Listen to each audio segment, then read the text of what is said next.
Good evening, ladies and gentlemen. Welcome once again to Bridgeforth Field, Winchester, Virginia, home of the Winchester Royals and the Valley Baseball League all summer long. We welcome you to this bizarre scenario known as the 2025 Valley Baseball League season. In case you're just tuning in, oh, you've missed everything. Tonight, the Royals will be hosting the Strasburg Express. So those of you tuning in to see the Harrisonburg Turks, sorry, they're not here. That game was canceled. The Royals have a makeup game to play against the Strasburg Express from Monday, which was another makeup from another day. And they are playing that one tonight. And we are just getting going because, guess what? It rained. More rain came through the area as we were getting ready to go. So they had to wait till the rains left, the lightning left. We have a meeting at the plate. We have lineups. We have two teams. I think we're actually going to see some baseball here tonight. The Royals come into this game off a long All-Star break, which Mother Nature took away and then returned to us. They lost their last game at Purcellville on Saturday before the All-Star game, a one-run loss that snapped their five-game winning streak rather. The Royals now sit at 18 and 15. They're third in the North, 4.5 games behind the Strasburg Express team, and they are 2 games behind Woodstock for second place and the first round bye. The Strasburg Express are 23 and 11. Again, they overtook Woodstock with a win over the River Bandits. The River Bandits have been reeling of late. They have dropped 3 in a row, including a forfeit and a loss last night at Newmarket. And the Express, again, 23 and 11. They're first place in the North. They're 2.5 games on top of Woodstock. Games, if you might have missed them from last night, Harrisonburg really destroyed Front Royal 21-2. Purcellville knocked off Stanton 7-1. Newmarket again over Woodstock 6-1. And it was this Strasburg Express team with a run in the 8th inning to knock off Covington 4-3. Strasburg getting a little used to starting late. That game didn't start till 8:30 last night because Covington had troubles getting up Interstate 81. Did I mention welcome to the Valley League summer of 2025? These two teams have met 4 times so far this season, with Strasburg owning a 3-1 lead in the records. They will meet 2 more times, once tonight, and they're going to get on the buses and head to Strasburg and do it all again tomorrow night to wrap up the regular season series. The Royals still have hopes of catching either Woodstock or Strasburg and moving into first or second place and getting that first round bye. Again, everybody makes the playoffs this year, so that'll be interesting to see what happens, as we've already got a disaster with the schedule. We've had 5 games already canceled, some Southern Division games between several teams, with Harrisonburg and Winchester being one of them, Strasburg at Culpeper another one, and then the return trip, Culpeper at Strasburg. So the Express will not see the Cavaliers this season, which might be bad news for the Royals, since the Royals couldn't beat Culpeper. They might have liked to have seen those two teams get together. Again, it's Winchester and Strasburg. Game number, what number are we on? I've lost track. We are 33 on the season for the Royals. They are 18 and 15. I guess that makes this number 34. Starting lineups for tonight's game. Let's take a look at them. First for the visiting Strasburg Express. Again, 23 and 11. First place in the North. They'll lead it off with Brady Bowles, the shortstop from Panola Junior College. He'll be followed by Brett Mosley, the center fielder from the University of Mississippi. Eddie Castillo's the designated hitter, batting third from the University of New Orleans. Cleanup hitter Landon Beaver. He's playing first from University of Alabama, Birmingham. He leads the league in just about every offensive category you can think of. Batting fifth, Jack Anderson, the third baseman from James Madison. Brooks Henderson will play second, bat sixth from the University of Maryland, Baltimore County, UMBC. Batting seventh, Logan Duff, the catcher from Randolph-Macon. He'll be followed by his teammate from Randolph-Macon, Carter Schmidt. Schmidt, for whatever reason, I didn't write down his position on the lineup card here. He's playing left field. And batting ninth, Jay Douglas. I didn't write down his position either. He's playing right field from Eastern Kentucky. Again, for the Express, Bowles, Mosley, Castilla, Beaver, Anderson, Henderson, Duff, Schmidt, and Douglas. On the mound for the Express, John Gray, the right-hander from Wolford College, comes in with a 4-1 record earned run average of 3.00, making his 10th appearance, just his third start of the season. For the Winchester Royals, again, 18 and 15, third in the North, hoping to slide up the standings bar, hoping that the Woodstock River Bandits spiral continues. The Royals, after they travel to Strasburg tomorrow, will head to Woodstock on Friday night for their final meeting with the River Bandits. The Royals will line it up like this, leading off the left fielder from Chattahoochee Valley Community College, Cole Meyer. He'll be followed by Ben Jones, third baseman from Lynchburg University. Todd Abraham will bat second, and we're going to step aside as I caught us right in the middle of the national anthem. So we'll finish that when we finish up. We're going to honor America with the playing of our national anthem.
Mark Sawyer on the call of tonight's game between the Express and the Royals as we try to piece together this memorable, for many different reasons, Valley Baseball League summer of 2025. Let's start over and run down the Royals lineup. Again, 18 and 15, third in the North. Cole Meyer, left fielder from Chattahoochee Valley Community College, leads it off. Ben Jones from Lynchburg University bats second place. Third, Todd Abraham, he bats third place second from Binghamton University. Cleanup hitter Parker Fry, first baseman from East Strasburg University. He'll be followed by the designated hitter from Richard Stockton College of New Jersey, Nick Avignano. Trent Lombardo will do the catching from Evansville University. Morgan Miller from the University of Virginia Wise will be the shortstop. Ian Kaiser plays right from Binghamton University, bats eighth. Troy Davis, center fielder from East Strasburg, will bat ninth. Again for the Royals, Meyer, Jones, Abraham, Fry, Avignano, Lombardo, Miller, Kaiser, and Davis. On the mound for the Royals, making his second appearance, Antonio Sansone, the left-hander from Richard Stockton College of New Jersey. In his first start, he shut down the Woodstock River Bandits. And again, the Royals ended up winning 14-2. Unfortunately, he only won 4 innings, did not qualify for the win, so has a record of 0-0, but has yet to give up a run this season for the Royals. Still getting loose in the bullpen. The Royals gathering around in front of the dugout as they get ready to take the field for tonight's ball game. Let's take a look quickly at Sansone's numbers, and we're going to make sure not to mix him up with his brother, who is also here, another left-hander, Gavin Sansone. Antonio, again, making his second start. He's worked 4 innings, allowed 3 hits, no runs. He's walked 2, struck out 4. Again, no record, and has yet to give up a run as he will take on the first place Strasburg Express. We touched on it a little bit through the introductions that anybody who is anybody wearing a Strasburg Express uniform is having a good year at the plate. The league leaders in the offensive categories looks like a who's who for the Strasburg Express. Leading the league in hitting for the third time in the last week and a half. Somebody leading in the league in hitting has come to Bridgeforth Field. The third different players. The second time it's been a Strasburg Express, it's Eddie Castillo. He leads the league with a .419 average. His teammate Landon Beaver, is 6th in the league in hitting with .326 average. Beaver, however, leads just about every other category. Leads the league in home runs with 9. The Express have four of the top six. I'm sorry, four of the top 7 home run hitters in the league. Beaver, Castillo, Mosley, and Joe eBay, Jay eBay rather, is tied for third with 8. And down on the RBI total, Landon Beaver leads the league with 36. eBay has 29. He is third in the league. Those two guys are the only two Express in the top 7. The Royals' Parker Fry comes in at 5th in the league with his 25 RBIs. So again, Sansone has his work cut out for him as this Express team, well, let's say they hit the ball. They lead the league offensively as a team with a 296 batting average. They have 80 stolen bases and 100 attempts, and they lead the league going away with home runs. They have 51 home runs this season, 51 home runs in 34 games, and that is every bit of 25 better than any other team in the league. The other, Stanton Braves, comes in second with 26. So if you go out and you knock off the Strasburg Express on the mound, you have done your work and you have earned it. The Royals on the field. Sansone taking his warm-up tosses, and we are just about ready to finally get going tonight. We'll take a look at other games from around the league. Again, it's a discombobulation if you want to look at tonight's schedule, as there are 3 games on the schedule that have been canceled. And now Woodstock at Front Royal has been rained out, and they will make that up next Wednesday, the 23rd. There are a couple games in progress. Waynesboro jumped out to a 2-0 lead over Purcellville. The Cannons have since taken over. They lead that one 10-2 in the 7th inning. Covington Stanton, they are 0-0 in the 5th. And it looks like Charlottesville and Harrisonburg, they are waiting on the rain as well, as that has yet to start. So 2 games in progress, 1 in a rain delay, and this one here, we are just about ready to get going as Antonio is finishing up his warm-up tosses. Throw down to second, and goodness gracious, it's 9 o'clock, but we are ready to go. Don't somebody call my wife and let her know I'll be late. Leading off for the Express, Brady Bowles, shortstop from Panola Junior College. Bowles, a .429 hitter, playing in just his 12th game, 18 for 42, 2 home runs, 9 RBIs. Right-handed hitting shortstop, and now with all the pregame festivities finally done, I got to pull out the glasses so I can see what's going on. First pitch is downstairs for a ball, 1-0. Again, these two teams get back together tomorrow night in Strasburg to finish out the season series. The 1-0 from Sansone catches the outside corner. Count evens up 1-1.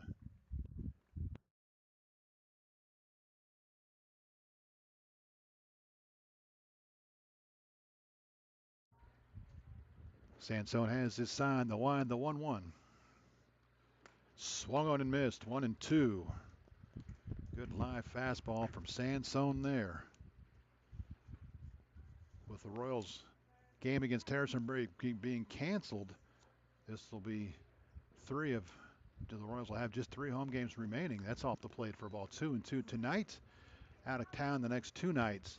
They are home Saturday against Purcellville, home Sunday against Newmarket, and they'll close the season out with 3 road games next week before the playoffs start. The 2-2 just misses inside. Everybody wearing the gold tops thought it was strike 3, and the 15 people that remained in the stands thought it was.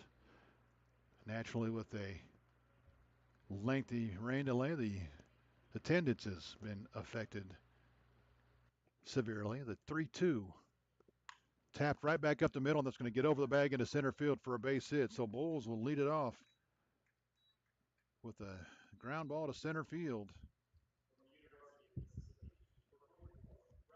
Now bring up Brett Mosley, the center fielder from the University of Mississippi. And if you say, wow, that name sure does sound familiar, it is. It's Mark Mosley's grandson. We kind of hoped that Mark might show up here tonight, but with all the rain and stuff, he may have just said, yeah, I'll sit home and listen to the big guy called on the YouTube channel. Mosley, a left-handed hitting outfielder, plays at the University of Mississippi with a friend of mine's son, Jason Johnson. Has a son that plays for the Ole Miss Rebels. Mosley up in the league lead in home runs. A 269 hitter, his 25th game, 21 for 78. That ball's hammered toward right field, but well foul. And he got all of that one, but he was way out in front of it, and he hit it down Cincinnati Road. Again, 269 hitters, 25th game, 21 for 78, 5 home runs, 17 RBIs. Again, his 5 home runs has him up amongst the league leaders. And he just about put number 6 on the board there. Sansone sets, checks the runner first, the 0-1. That's going to be down and away. Count 1-1 if you're wondering about Mr. Bowles down at first. He is 3 for 4 in stolen bases on the season.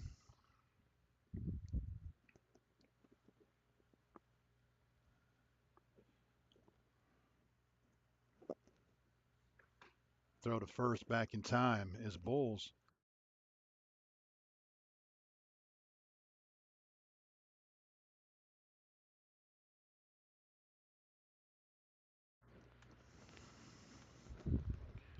The 1-1. That'll miss up. Oh, it's got in there for a strike. 1-2. I think Brett thought that, as I did, it was high, but in there for strike 2. 1-2 the count on the left-handed hitting outfielder from the University of Mississippi.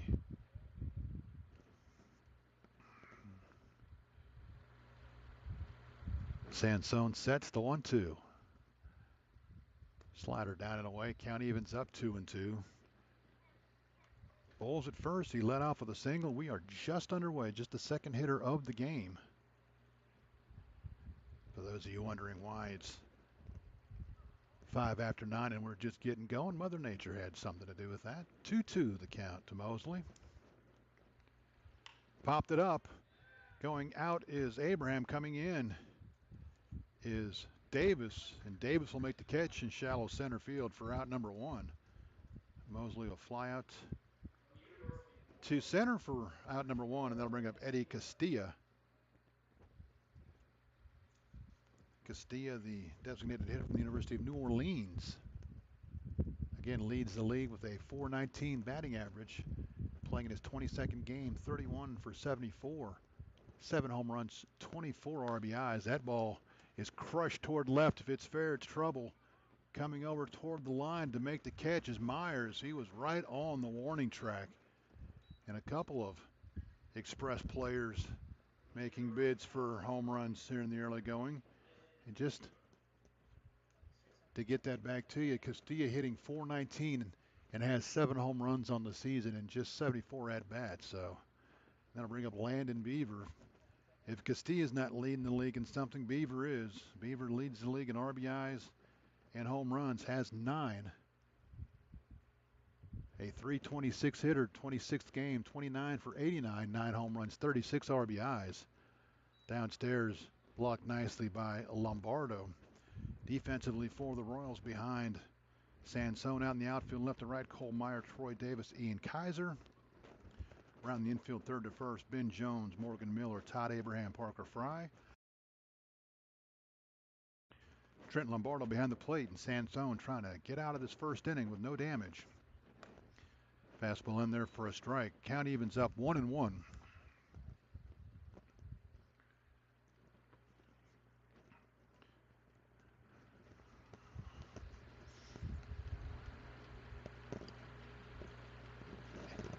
Sansone sets the 1-1. Throw to first. Back in time is Bowles. Bowles, again, a leadoff single. He's there now with 2 outs here in the first.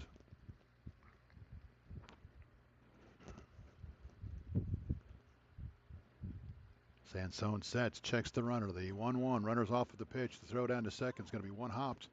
And it's going to get into center field. Morgan Miller couldn't field it, but he kept the glove on the base runner to give him the impression he had the ball in his glove. Is Troy Davis retrieves the errant throw. So give Bowles his 4th stolen base of the season, and he is in scoring position now with 2 outs. The pitch was a strike, 1-2 the count on Beaver. He now has his league leading 37th RBI in scoring position here. Sansone sets. He'll check the runner to the 1-2. Fouled out of play. We'll do it again, 1-2.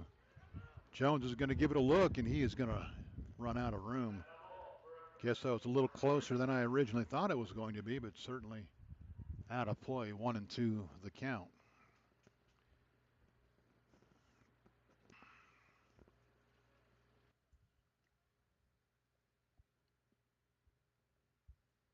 Jack Anderson waits on deck. Sansone would like to leave him there till the next inning. Sansone sets the 1-2. Grounded toward first, but it'll be foul. The count holds 1-2. Got a breaking ball up in the zone. It's probably not where he wanted it, but Beaver way out in front of it as he hooked it down the first base side. It'll come to a stop in front of the Strasburg bullpen. Sansone will take a look at the runner at second. His 1-2 delivery to Beaver. That'll miss outside. Count evens up 2-2.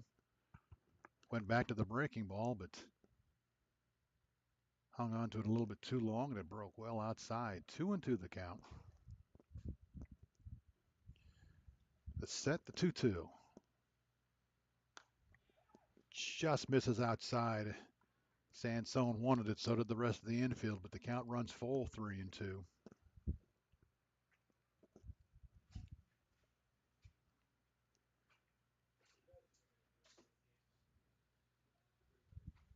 The 3-2 fisted down the left side. Jones is going to make the catch in front of the Royals dugout. I forgot who was playing third there for a minute, but Beaver will foul out to third to end the inning for the Express. No runs a hit, no errors. They'll leave a runner in scoring position. Your score after a half an inning: Strasburg 0, Winchester coming to bat. You're listening to the Winchester Royals and Valley Baseball League action. We are finally underway here at Bridgeforth.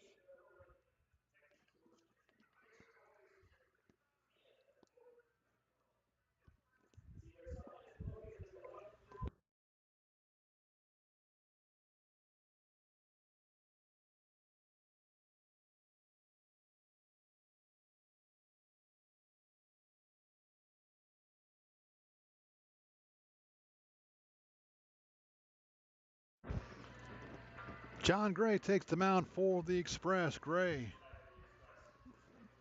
a right-hander from Wofford College, 4-1 on the season, 3.00 earned run average. His 10th appearance, 3rd start. He's worked 21 innings, allowed 21 hits, 10 walks. Let's try that again. 10 runs, 7 are earned. He's walked 5, struck out 30. Let me give you that number for you again. He has walked 5 in 21 innings, struck out 30.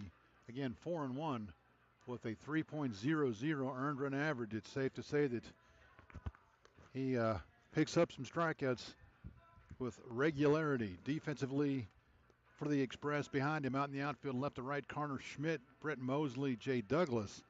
Around the infield, third to first, Jack Anderson, Brady Bowles, Brooks Henderson, Landon Beaver, Logan Duff behind the plate.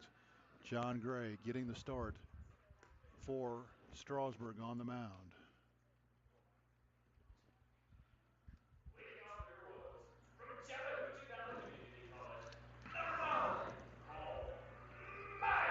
Cole Meyer will lead it off. Meyer, the left fielder from Chattahoochee Valley Community College. See if we can find him on the stat sheet here and tell you a little bit about him. Meyer, a 190 hitter, his 7th game, 4 for 21, no home runs, no RBIs. First pitch in there for a strike, 0-1.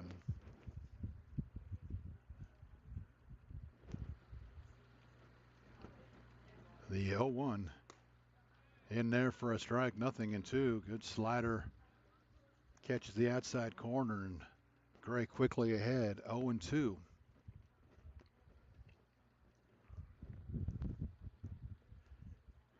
Gray's 0-2.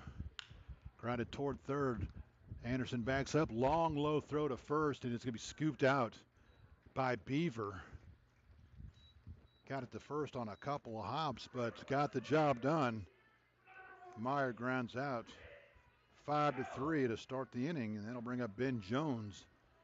Jones, the third baseman from Lynchburg University. Jones leads the Royals with a .538 average, but nowhere near enough at-bats. Just his fifth game, 7 for 13, no home runs, 5 RBIs. Left-handed hitting third baseman. He'll lift this one toward right field, going back onto this Douglas. Douglas is not going to be able to make the catch. It's off his glove against the fence. Jones rounding second, and he's headed to third. The Royals are going to have a runner at third with one out. Jay Douglas had to go a long way to get to it, but he got the glove on it, and it tipped off his glove to the fence. We'll see how they score it. Again, he had to go a long way to get there. Todd Abraham will hit with a runner at third, and one out, the chance to put the Royals on the board. And it's going to go as a hit, so credit Jones with a triple. And he's at third now for Abraham. Abraham, a .295 hitter, 29th game, 28 for 95. 2 home runs, 19 RBIs, looking for number 20 here. Slider down and away. 1-0. Ben Jones has been a shot in the arm for the Royals since he has come to town. Continues to be one of the hottest Royals hitters.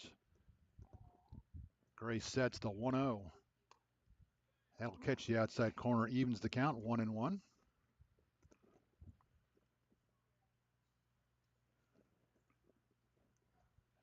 Douglas playing shallow in right field, and I think that ball got on him in a hurry, and he had to get on his horse to go back and try to catch it as that fastball's in there for a strike. 1-2.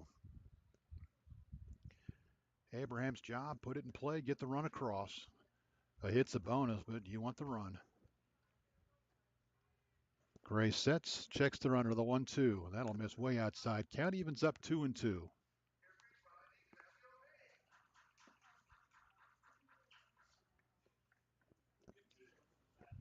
Two balls, 2 strikes. There's just 1 out. Royals trying to jump on top here. The 2-2. That'll miss and go all the way to the backstop. And it kicks right back to Duff.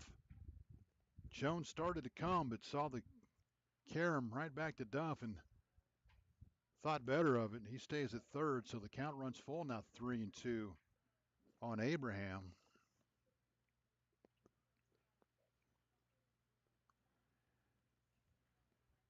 Gray trying to work around a 1-out triple here in the bottom half of the first. He'll set. Checks the runner third, the 3-2. Tap toward short. It'll get the run in. Up is Bulls. Bulls will flip to first in time to retire Abraham, but the Royals will take a 1-0 lead on the RBI ground out by Todd Abraham. Jones scores. Credit Abraham with his 20th RBI of the season. That'll bring up Parker Fry, first baseman from East Strasburg. Fry, a .298 hitter, his 25th game, 25 for 84, 2 home runs, and again, 5th in the league with 25 RBIs. Fastball in there for a strike, 0-1.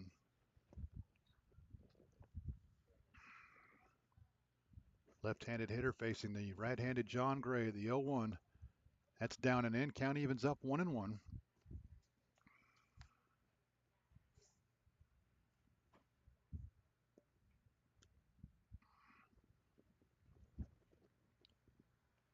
The 1-1 to Fry. That'll miss down and in, go all the way to the backstop. 2-1.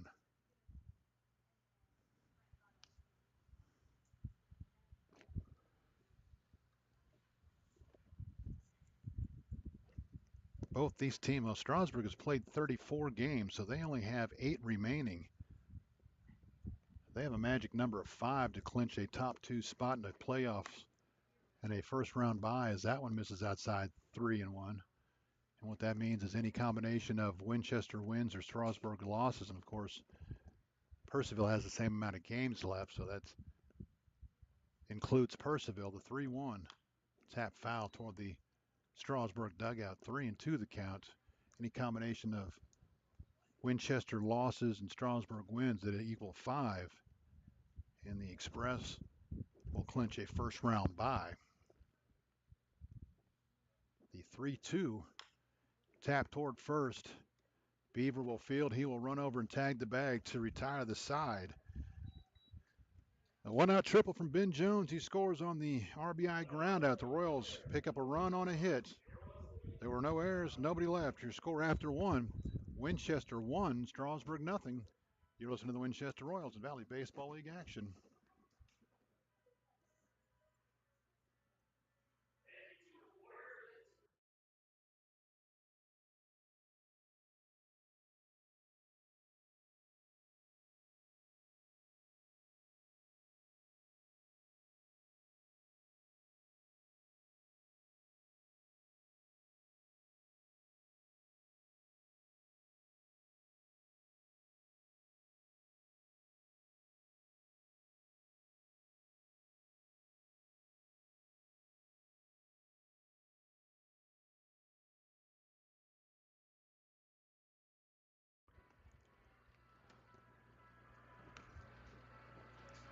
Antonio Sansone back to the mound for the Royals for his second inning of work. He gave up a leadoff hit in the first, but worked around that. Retiring the next 3 guys, he'll face 5, 6, 7 for the Express here in the second. Anderson, Henderson, and Duff. As he finishes up his warm-up tosses.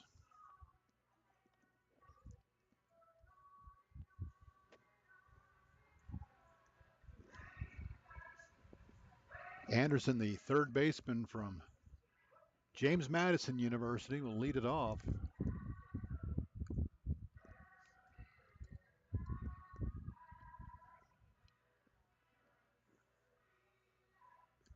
Anderson, a .253 hitter. He's playing in his 26th game of the season.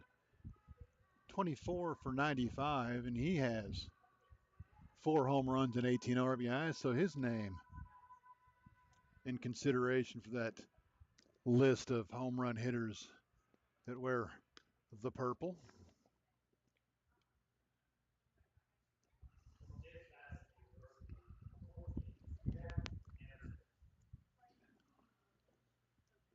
Each team with the hit, the Royals were able to cash theirs in. Lead at 1-0 as we play here in the top half of the second. Just getting going here tonight, way past all of our bedtimes. First pitch from Sansone will miss way outside and go all the way to the backstop. 1-0.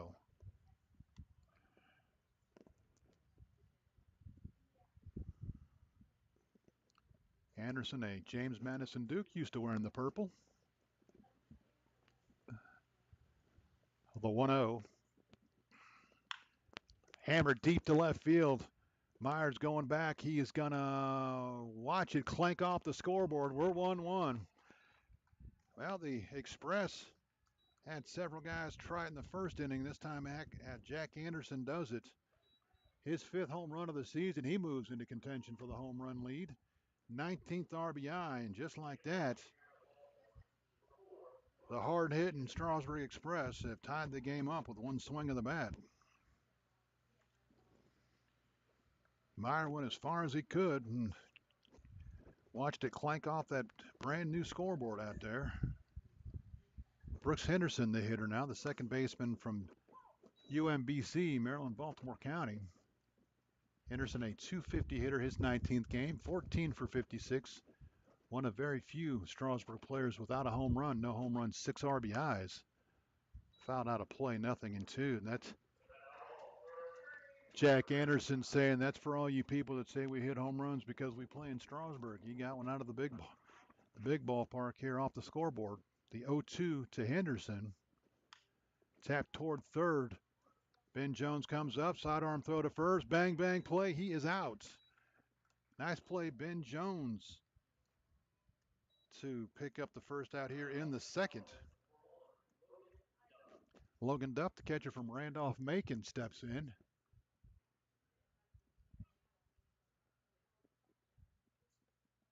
Duff, a .216 hitter, his 15th game, 11 for 51, 1 home run, 8 RBIs. Right-handed hitting catcher. Stands in, 1 out, tie game here in the top half of the second. First pitch from Sansone, swung on and missed, nothing in one. So the first run that Sansone has given up in his 2 starts for the Royals was a loud one. The 0-1. That'll miss the inside corner. Kent evens up 1-1.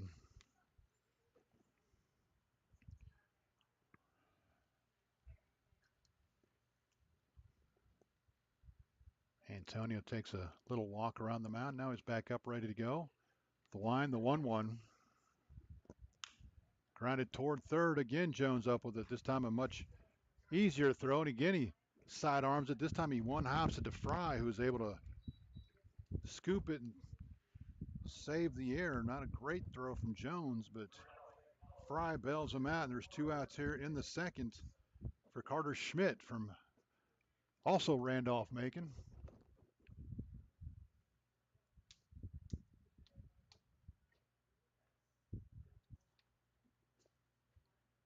See if we can find. There's Mr. Schmidt, 238 hitter, his 15th game, 10 for 42. No home runs, 8 RBIs, left-handed hitting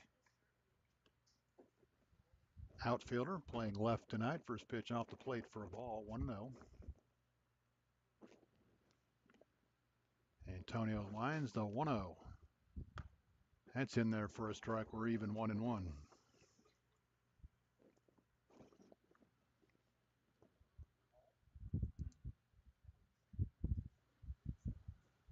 The line, the 1-1. Fouled into the catcher's glove, 1-2.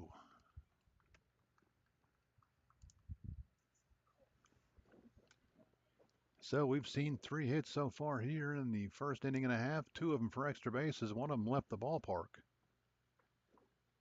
Sansone winds the 1-2. That'll miss outside and skip all the way to the backstop to even the count. 2-2.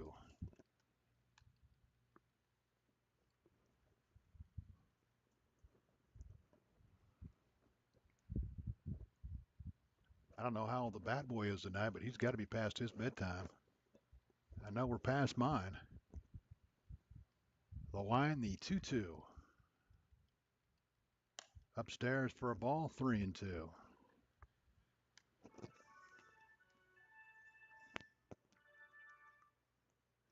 In case you missed it, the North All-Stars defeated the South All-Stars on Sunday 8-4. They scored 8 runs in the 8th and 9th innings to come back from 4-0 down and get the win as that fastball catches the outside corner. Carter Schmidt thought it was ball 4. He was headed to first, but he is out number 3 here in the second.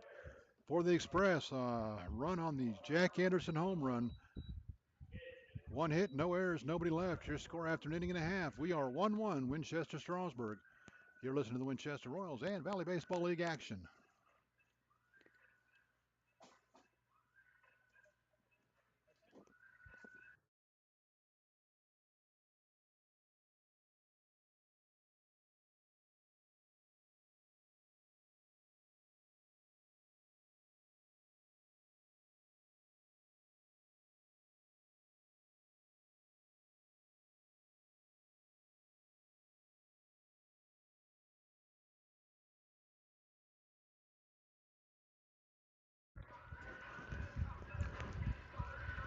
Welcome back to Bridgeforth Field. Mark Son, the call of tonight's game between Strasburg and Winchester. A late start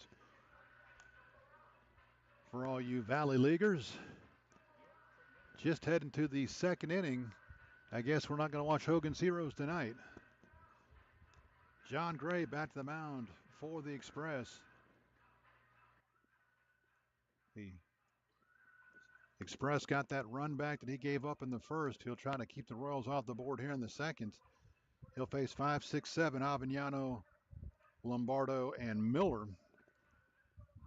Nick hit his third home run of the season Saturday night in Strasburg, a game that the Royals had a lead on, ended up losing. They walked in 2 runs with bases loaded walks, and they hit in another one with a bases loaded hit batter. So first pitch in there for a strike, 0-1, Avignano on the season. A 224 hitter, his 20th game, 15 for 67, 3 home runs, 7 RBIs. Slider in there for a strike, 0-2 quickly to Nick Avignano. And I'm trying to think, he did hit a home run here in the exhibition game that obviously doesn't count, but I think his 3 home runs have all been on the road. I don't believe he's hit a regular season home run here. The 0-2 downstairs and outside for a ball, 1-2. Avignano, the designated hitter from Richard Stockton College in New Jersey. He and Sansone play together at school. The 1-2 fouled into the screen. We'll do it again, 1-2. Again, with the rain that rolled through and delayed us for 2 hours, not a huge crowd on hand here tonight. There are some faithful wearing the purple from Strasburg down the side, 3 or 4 of them. That ball's lined toward the left, but it's going to hook foul. Nick made a bid for extra bases, but just hooked it foul. And he may need a new bat, and he does as he snaps that one over his leg. So Gray broke his bat, and Avignano's got to go find a new one. Somebody flips him a bat, and he will head back to the plate. Sounded like that did some bad things to his bat, and it did. Ball and 2 strikes, nobody out, bottom of the second. Just getting going.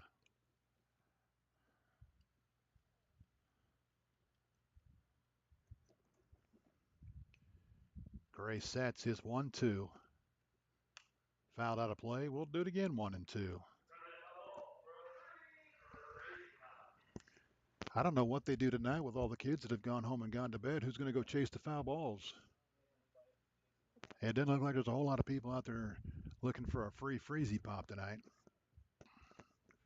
Gray sets the 1-2.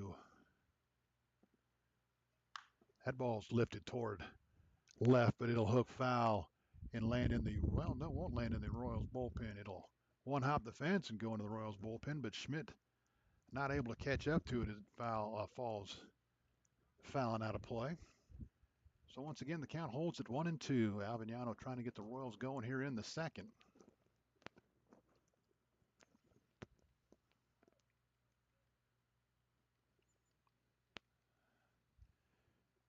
Gray sets the 1-2. Swung on and missed. He threw a fastball by him. He went upstairs and Avignano chased it. First out here in the second inning. First strikeout for Gray. I'll bring up Trent Lombardo, the catcher from the Evansville University. The catcher tonight, 300 hitter, just his 4th game, 3 for 10. He has 1 home run, 2 RBIs. He had a 2-run home run in that game that Sansone started at Woodstock. The Royals ended up winning 14-1 or whatever it was. He'll ground this one towards second. Henderson up with it. He will double clutch as he had trouble getting it out of his glove, but still plenty of time to throw Lombardo out at first for out number 2 here in the second. So after the 1-out trip on the first, Gray has retired 4 straight. That'll bring up Morgan Miller. Miller, the shortstop from the University of Virginia Wise. Miller, another late season addition for the Royals. He, in fact, playing in just his 2nd game. He's 0 for 1 on the season. So obviously no home runs, no stolen bases, no nothing else. Just 0 for 1. First pitch in there for a strike, nothing in 1. Miller playing shortstop tonight. The 0-1, that's in there for a strike, nothing in 2.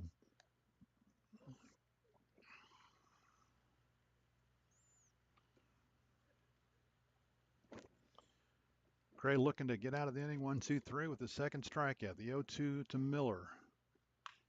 That'll be grounded towards short. Bowles up with it. He will set his feet, fire onto first. Throw was up the line a little bit, but able to reset his feet. Beaver does to record the out, and the Royals go in order here in the second. Nothing doing for the Royals in the second after 2 complete. Winchester 1, Strasburg 1. You listen to the Winchester Royals and Valley Baseball League action.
We go to the third. Royals Express 1-1. Antonio Sansone back to the mound. He gave up the leadoff home run last inning. 9-1-2 to hit for the Express here in the third. Jay Douglas, the right fielder from Eastern Kentucky University, will lead it off. First pitch fouled on the screen, 0-1.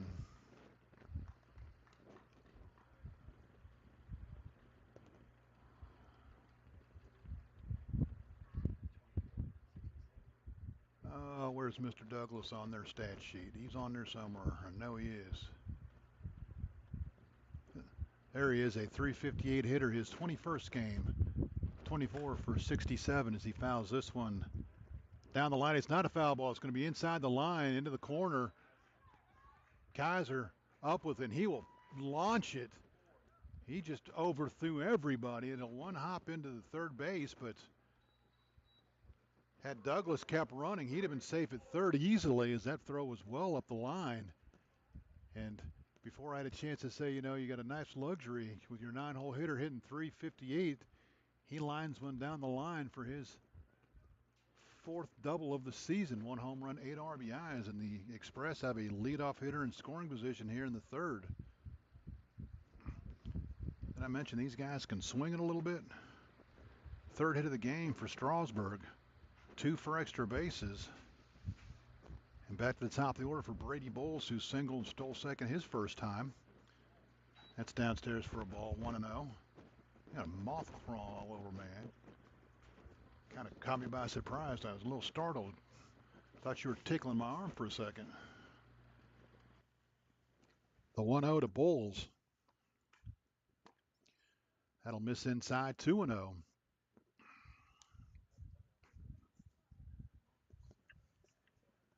Off the bat, it looked like Douglas was going to hit that one foul down the line, but it did stay inside the line and all the way into the corner for an easy double. The 2-0. That one's fouled out of play, 2-1.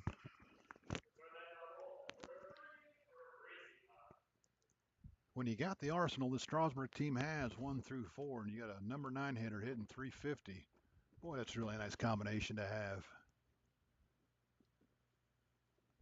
The 2-1, that's going to be downstairs. Gets away from Lombardo, but he's able to track it down before Douglas has any thoughts about moving up. 3-1 the count now, and boy, oh boy, you don't want to walk Bowles to get to the next 3 guys who, the next 4 guys for that matter, every one of them can hit it out of the ballpark.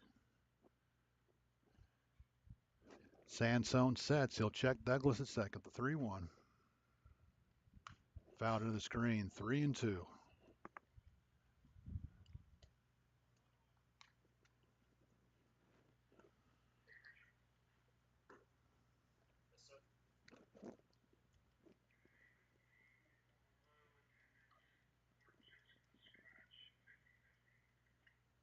Sansone will set.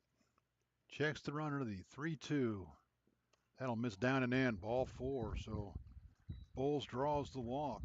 First walk issued by Sansone. And now you face Murderer's Row, starting with Brett Mosley, who flew to center field his first time up, but hit a ball that didn't miss getting out of here by much. And now Lombardo's going to go out and have a chat with Sansone here. The next 4 hitters, Mosley, Castillo, Beaver, Anderson, all can get it out of here. In fact, Anderson already has once tonight. Antonio would love to get a ground ball, one of his middle infielders, and see if they can't roll one over for him.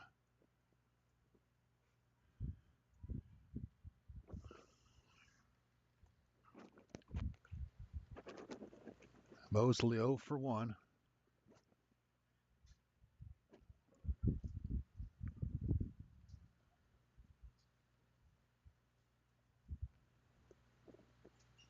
Sansone sets, first pitch.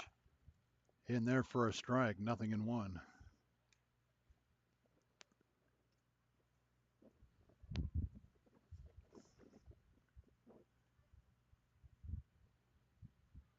Lefty on lefty matchup. Strasburg trying to grab the lead here in the top of the third. The 0-1 off of the pitch is the runner from third. The throw's not going to be made, and Nobody covering second. Lombardo thought about throwing behind the lead runner and to get the runner at second, but there was nobody covering second. So the Express pull off the double steal, and they now, as a team, have 83 stolen bases on the season. 1-1 the count. And now Mosley hits with nobody out and 2 runners in scoring position. Sansone could really stand a big strikeout here. The double play now out of play. The 1-1 upstairs 2-1.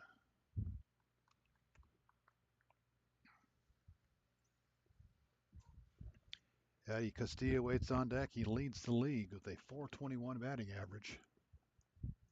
I'm sorry, a 419 batting average. I'm upping his average a little bit. The 2-1, that's lined toward right field. Kaiser's going to get back and make the catch on the warning track. Mosley put a charge into it, but Kaiser able to make the catch in right field. But with the steal, Douglas able to score easily from third, so give Mosley the sacrifice fly RBI, and the Express take the lead. 2-1. The runner Bowles stays at second. So he's there now with 1 out for Castilla. Again, hitting 419 coming in. Fastball in there for a strike, 0-1. Castilla flew to left his first time up. He's 0 for 1. That's a couple balls that Mosley didn't miss getting out of here by very much. The 0-1 swung on and missed. He threw a fastball by him, 0-2. I thought when it was raining, the air was heavier and the ball had trouble traveling. That ball's not having any trouble traveling here tonight, boys.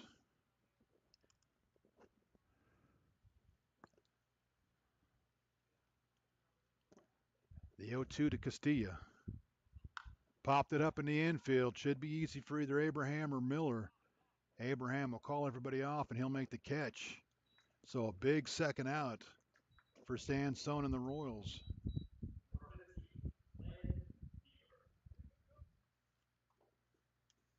And the good news is you got Castilla. The bad news is here comes Landon Beaver,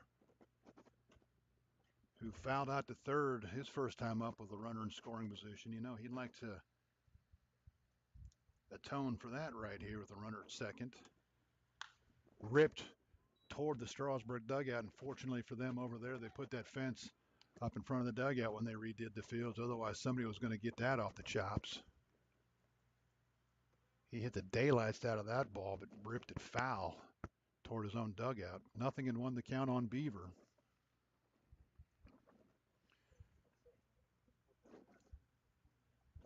They had to stop play because the ball had rolled out on the field, and one of the young men from the Express bullpen was out retrieving it. 0-1 the count on Beaver. Runner at second, the Express up 2-1. That'll miss high. Nice job by Lombardo to keep that from going all the way to the backstop. 1-1 the count.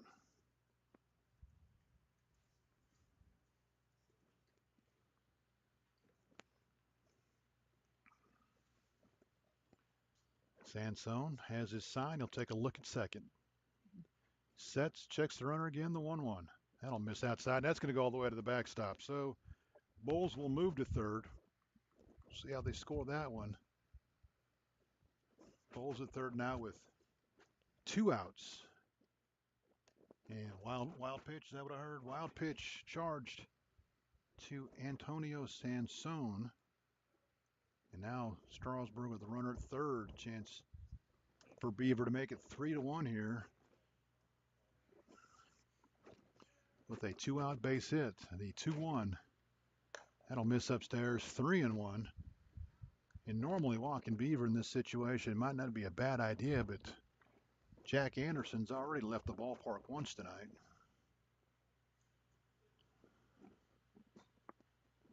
Sansone sets the 3-1. That ball's hammered toward right center field. Kaiser on his horse, and he's not going to be able to catch up to it. That ball is way out of here. Landon Beaver got a 3-1 fastball, and he hammered it.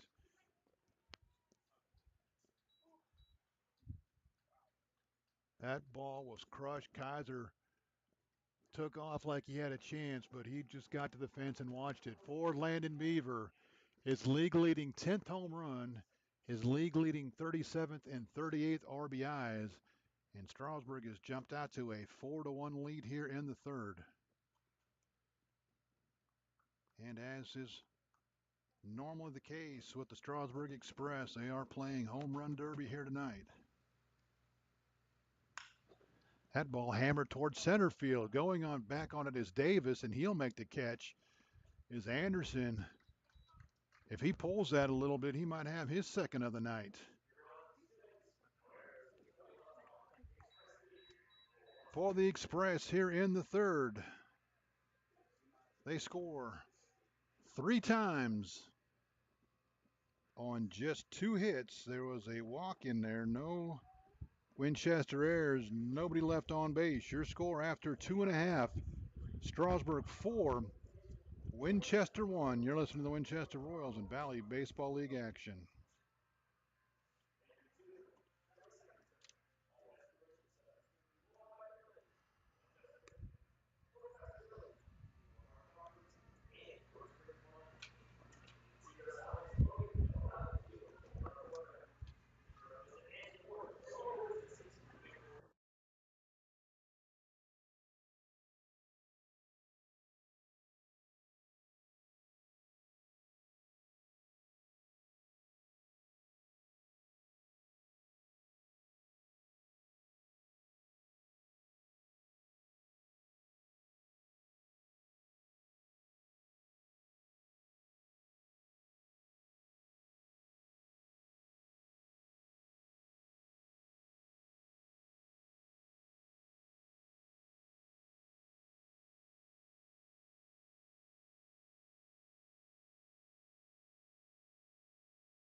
We go to the bottom of the third. Royals, some work to do after the Express play long ball in the second and third inning.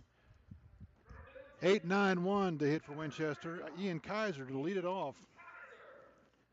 Kaiser, the right fielder from Binghamton College, or Binghamton University, will lead off the Royals' third inning. First pitch swinging, fouls it out of play, 0-1. Kaiser hitting .333.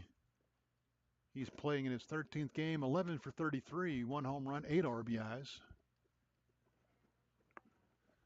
Left-handed hitting outfielder. Hitting in the 8-hole for the Royals, the 0-1. That's downstairs, 1-1.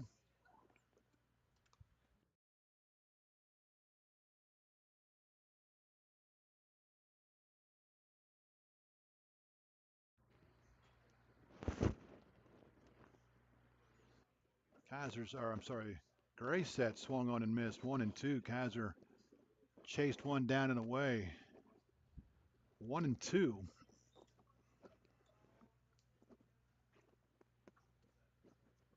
Gray taking the mound for the first time tonight with a lead. Got to be real comforting knowing that you got guys that are going to get out of the ballpark with regularity. The 1-2, that'll miss down and in. Count evens up 2-2.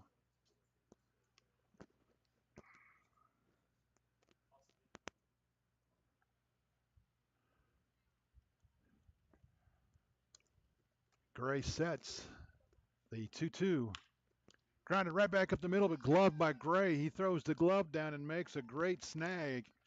He'll run it halfway to first, flip to Beaver for the out. So Kaiser made a bid for a base hit up the middle, but Gray takes it away from him. Then I'll bring up Troy Davis. Davis, the center fielder from East Strasburg University, hitting .372, his 20th game, 16 for 43, no home runs, 7 RBIs. And we talked about the Express number 9 hitter hitting .320 something. Here comes Davis hitting number 9 at .372. He takes a slider in there for a strike, 0-1. Davis having a very good season for the Royals. His 0-1. Tried to hold up, did he? I'm going to say yes, he did. Count evens up at a ball and a strike. 4 runs, 4 hits for Strasburg, 1 run, 1 hit for the Royals. Of those 4 hits for Strasburg, 2 of them have landed on the other side of the fence. The 1-1. That's in there for a strike, 1 and 2.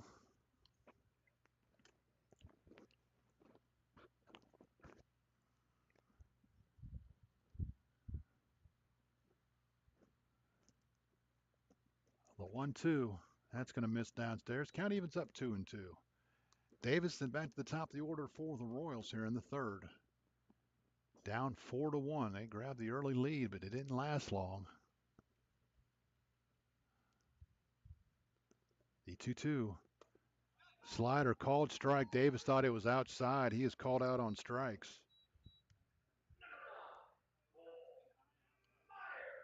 That'll bring up Cole Meyer, leadoff hitter.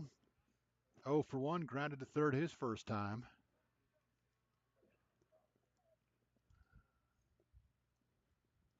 You'd like to see Davis and Meyer get on base for Ben Jones, who's just hitting the cover off the baseball right now. Because the Royals got their work cut out for them to try to keep up with the Strasburg offense.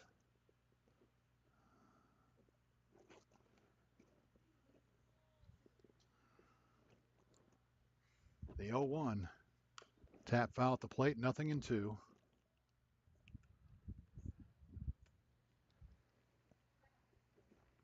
Since Gray gave up the 1-out triple in the first, he has retired the next 7 hitters. Only base runner for the Royals, Ben Jones. He scored.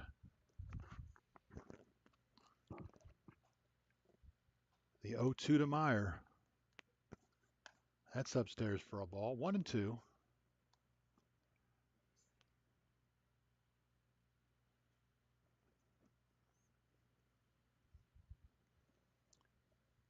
Gray sets the 1-2. Swung on, foul tipped into the catcher's glove. The Royals go in order here in the third. Nothing doing. Your score after 3 complete. Strasburg 4, Winchester 1. You listen to the Winchester Royals in Valley Baseball League action.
Welcome back to Bridgeforth Field. We go to the fourth.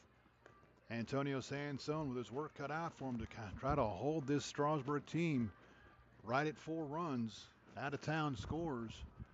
Percival is beating Waynesboro 13-7. They are playing in the top of the 8th. The Generals need to score a touchdown, and with the extra point would take the lead there for a late game win.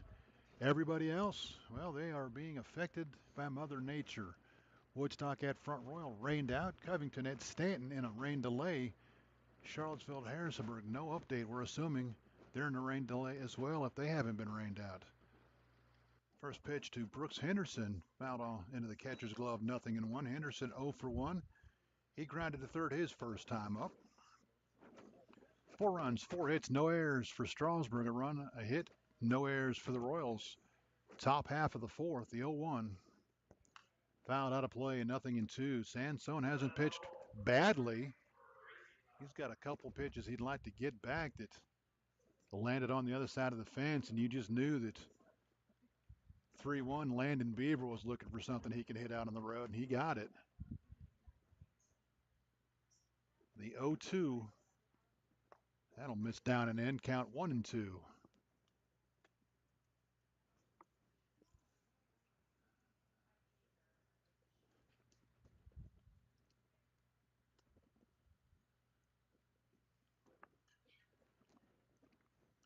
Sansone sets the 1-2. That'll miss high and away. 2-2.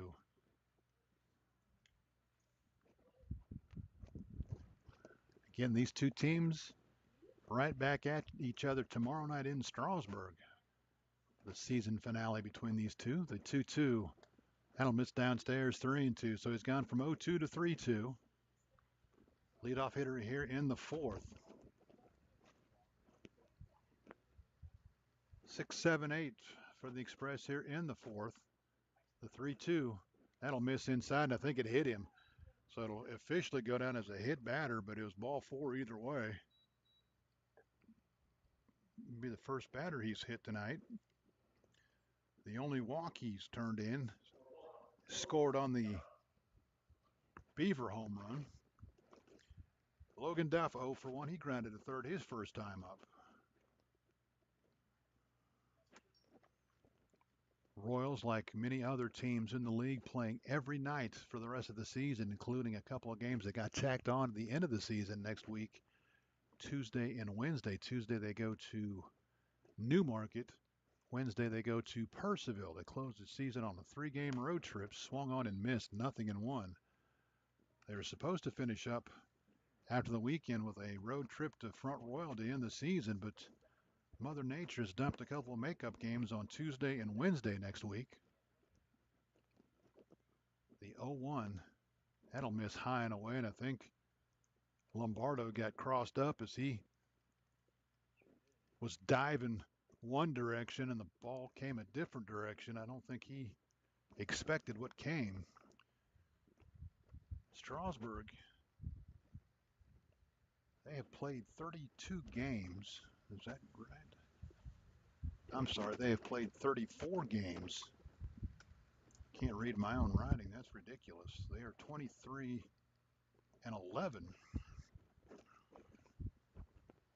So after tonight, they only have 7 games left. Throw to first back in time. Purcellville leads the league with games remaining. They have 12 left, and I don't know that they're going to get them all in. I don't know what they're going to do with the Cannon schedule. The 1-1 off of the pitch is the runner. Swung on and missed. Throw to second. And we're going to have interference at the plate. They're going to call interference on Duff. So the runner is going to be out. They're going to send the runner back to first. Duff is out. That's how that's scored.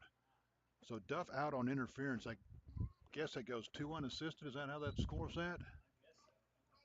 So it'll be batter's interference on Duff. He is out. And I don't know if that's 2 unassisted or how they score, but he's out number 1.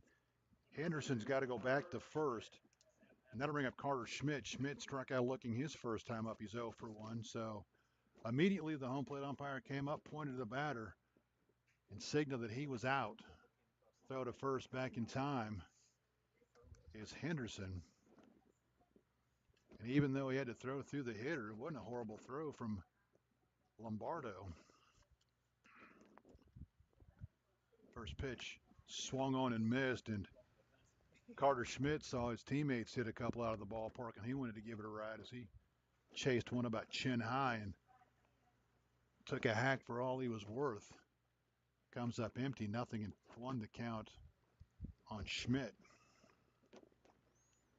Check of the runner, another throw to first back in time is Henderson.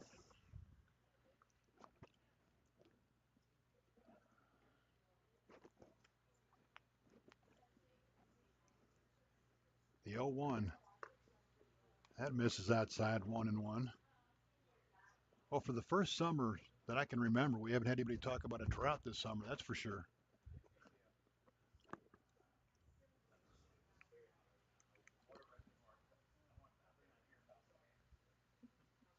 The 1-1,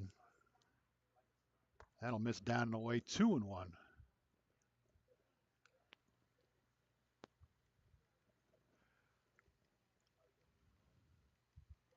I mean, when you got the all-turf field here at Bridgeforth, and you're still getting rained out, that's telling you a little bit about what Mother Nature's been dealing this summer. The 2-1 will not be made. Throw to first. Back in time.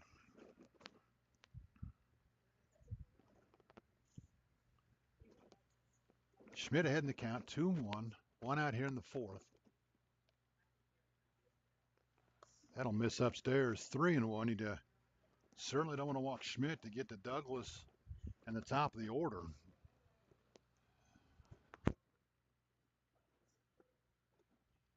I don't know, is it just me or does it seem like those guys are hitting every inning? Sansone sets, checks the runner, the 3-1. Swung on and missed, 3-2. Got a good fastball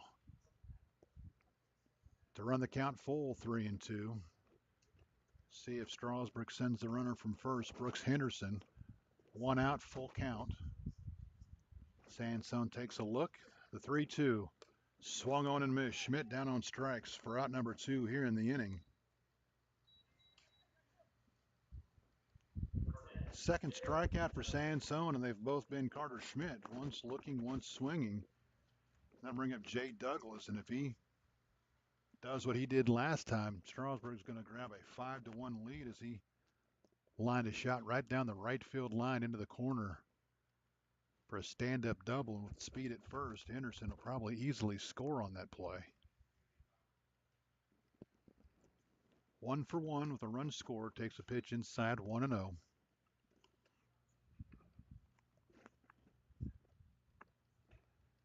Douglas is one of those guys you just look at him and you know he's fast.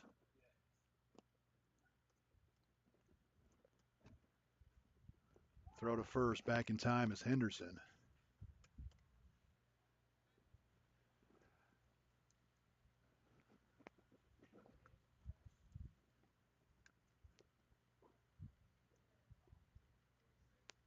The 1-0 off of the pitch of the runner. The throw to second is going to be not in time. It's on the first base side of the bag.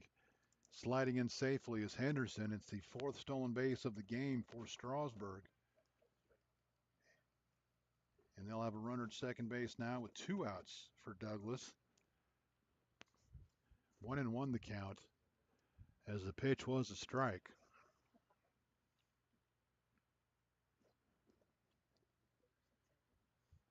Sansone sets, checks the runner, the 1-1.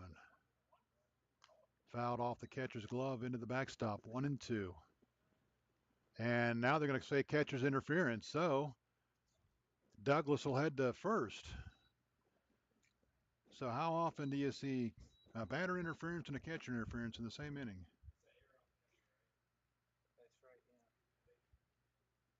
So score at a catcher's interference, it'll go as an error.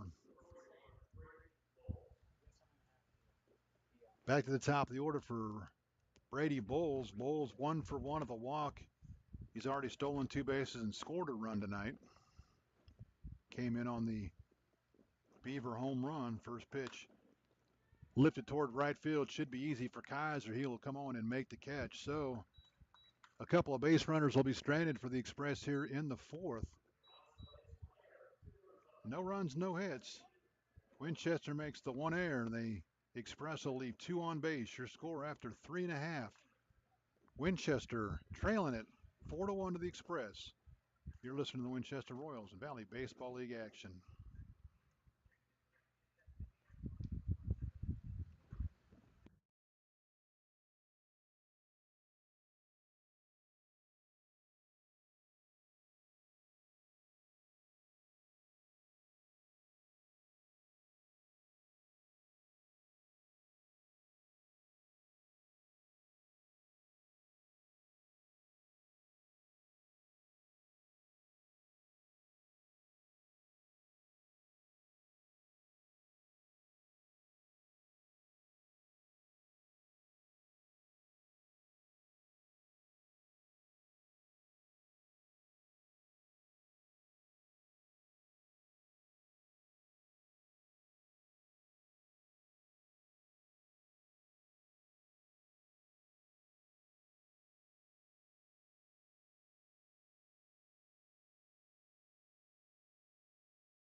Welcome back to Bridgeforth Field, Winchester, Virginia. We go to the bottom of the fourth. Royals down 4-1. Ben Jones will lead it off, and the Royals would like to see him swinging it with some guys on base, but he'll hit here to lead off the fourth. He has the only Royals hit of the game, the only Royals run of the game. 1-for-1 of the triple, and he'll take a fastball in there for a strike. 0-1.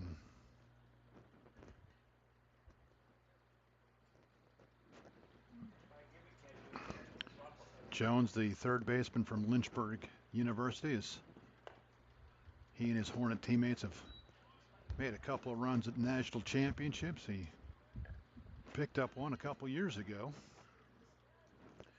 Swung and missed, 0-2 the count. The 0-2. Downstairs, did he go? They're going to ask for help down the line. They're not. The third base umpire says he did not go. 1-2 the count on the Royals' third baseman. Looking to get something going for Winchester here in the fourth. Gray sets the 1-2. That's downstairs, 2-2.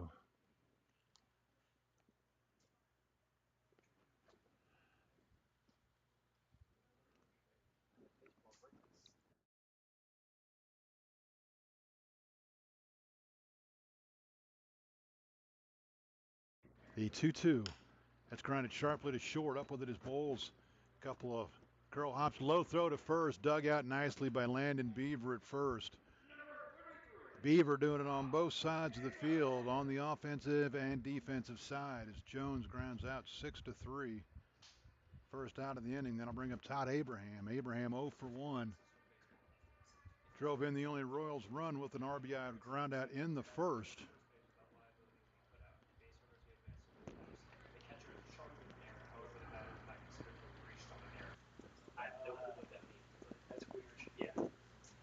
First pitch in there for a strike, 0-1.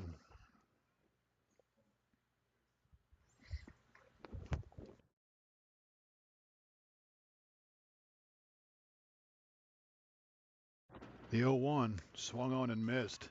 Slider down and away, 0-2. And since the one-out triple in the first, John Gray has just completely shut the Royals down here tonight. The 0-2 down and away, 1-2. We have already crossed the 10 o'clock threshold on the East Coast. For those of you that got to get up and go to work tomorrow, I'm sorry. Gray sets the 1-2 to Abraham. Grounded sharply toward short under his glove into the left field for a base hit. Bowles didn't get the glove down. He was there, but as he reached down, the ball under his glove into left field. Second hit of the game for the Royals. Now the Royals would like to see Fry hit one of those long ones that the Express have been hitting. Fry grounded at first his first time up. He's 0 for 1. 2 home runs on the season for Parker. And they are still in the top of the 8th in Waynesboro, so maybe it is raining at Waynesboro now, as both those games down there are now being affected by rain. First pitch to Fry downstairs. Nice stop by Duff to keep Abraham at first.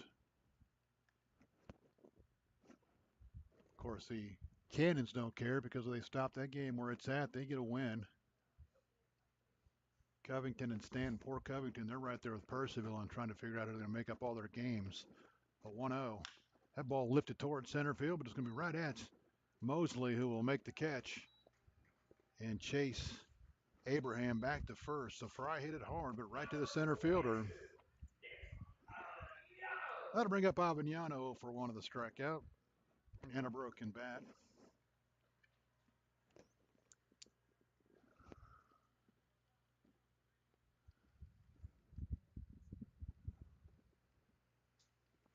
Royals finally get a base runner here in the fourth, but he's there now with 2 outs for Avignano. Off his fist, grounded toward short. The miscommunication between third and short as Anderson knocked it away from Bowles into shallow left field. So Avignano's going to reach, and the Royals have a couple base runners on, and I'm not sure Bowles went to a slide to try to knock it down, so I don't think he was going to throw anybody out. And knowing that, Anderson tried to cut it off and throw to first, but instead he kicked it away from Bowles. That'll bring up Trent Lombardo. And it looks like they're going to go infield hit for Avignano. So third hit of the game for the Royals. And if Lombardo can get into one, we got a brand new story. First pitch to Trent downstairs for a ball, 1-0. And even, again, I think Anderson feels that he's got a chance to throw Avignano out. But with Bowles going to the slide, I don't think he was going to throw him out at first. The 1-0 to Lombardo. Downstairs for a ball, 2-0. And John Gray pitching to Lombardo like he knows something because he's not throwing him a fastball. See what he does here, 2-0. Lombardo ahead in the count. Does have one on the season. It was at Woodstock. The 2-0. That'll miss downstairs, 3-0. Morgan Miller waits on deck. He's got just 2 at-bats in the season for the Royals. He's 0 for 2. See what Lombardo does here, 3-0.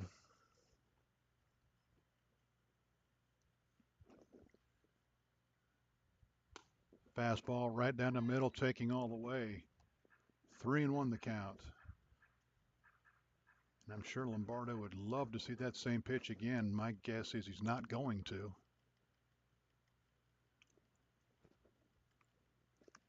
Gray sets. He'll check the runners. The 3-1. He, in fact, did see another fastball, and Lombardo took it. 3-2 the count.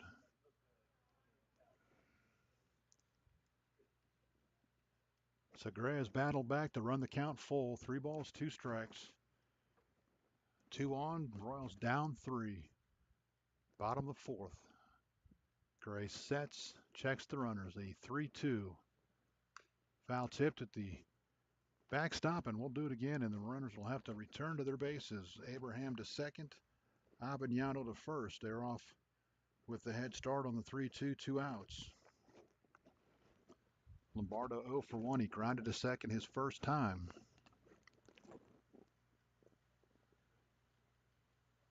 Gray sets. Another 3-2. That'll miss high and away. Ball 4, and the Royals will have them loaded. So Morgan Miller is going to hit with the bases loaded and 2 outs. Chance to pick up his first hit, first RBIs of the summer. Just his 3rd at-bat. And before that happens, we're going to have a visit to the mound, and we'll see if John Gray is staying in the ball game or if they're going to make a pitching change here. There's a left-hander up getting loose, but he is just now playing catch. Hasn't got up on the mound, and catcher's not down yet, so it doesn't look like he's anywhere near ready to come in.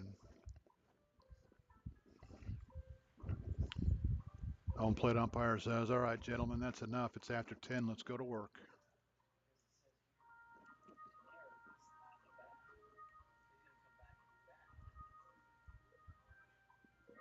And they are going to stay with Gray, so Gray will face Morgan Miller. Abraham singled. He's at third. Avignano infield single. He's at second. Lombardo walked. He's at first. Morgan Miller grounded to short his first time. He's 0 for 1 for the game, 0 for 2 for the season. You don't think he wouldn't like to run one up the alley and see how fast Lombardo is at first. Gray sets, checks the runners. First pitch, down and away, 1-0. Try to get him to chase a slider. Morgan Miller laid off of it. So everywhere in the valley has been affected by the rain tonight. Fortunately for us, it has left, and I think we're okay for the rest of the night. The 1-0. Downstairs, 2-0. Now the left-hander stretching it out a little bit. He's up on the rubber as he continues to get loose. 2-0 the count. Royals down 3. Golden opportunity to get back in it here. A 2-0 to Miller. Down and away, 3-0. After the infield single to Avignano, he went full on Lombardo. Trent was able to draw the walk. Miller now ahead in the count, 3-0.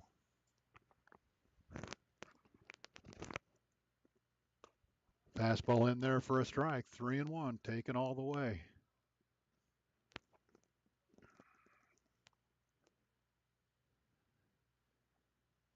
Gray not even paying attention to the runners this time. He's going to go to work, 3-1. The 3-1 in there for a strike, 3-2. The base runners will get the head start again, 3-2 with 2 outs. Gray has come all the way back to run it full.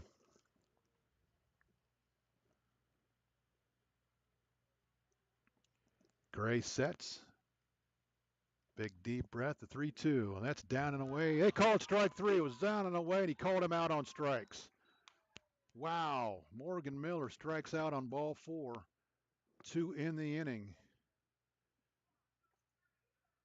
For the Royals in the inning, no runs, 2 hits, no errors. They'll leave them loaded. We go to the 5th. It's Strasburg 4, Winchester 1. You're listening to the Winchester Royals and Valley Baseball League action.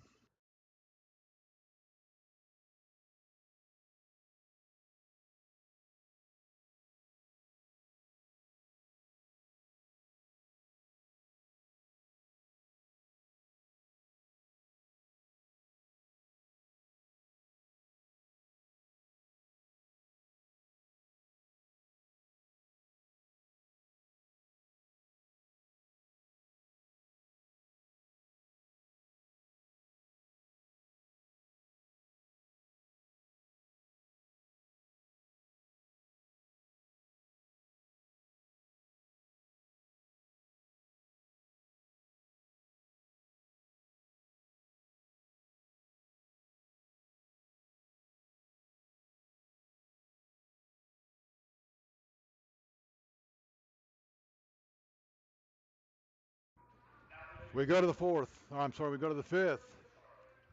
Royals down 4-1. The Royals will go to the bullpen. From Queens University of Charlotte and Boulder, Colorado, an area I know very well. Jack Brooker on to pitch for the Royals. Right-hander Jack Brooker making his 5th appearance, all in relief. He's worked 9 innings, allowed 5 hits, 6 runs. They're all earned. He's walked 6, struck out 12. He's 1-0 with a 6.0 earned run average. He will face 2-3-4 here in the 5th for the Strasburg Express. Brett Mosley will lead it off. Brett has hit a couple of balls that made a bid to get out of here. He is 0 for 1 of the sacrifice fly. He drove in the run that gave the Express the lead. 2-1 in the second. I'm sorry, in the third. We're going to go back here and see if we can get you some numbers for Antonio Sansone.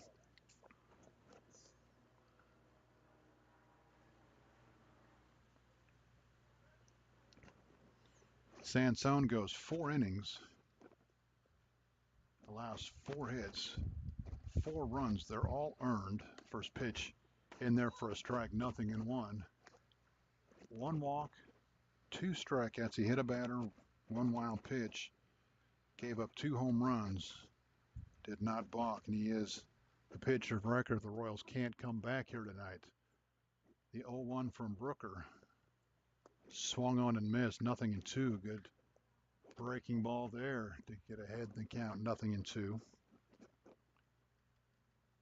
So Percival and Waynesboro, they're in the 8th trying to finish that one up.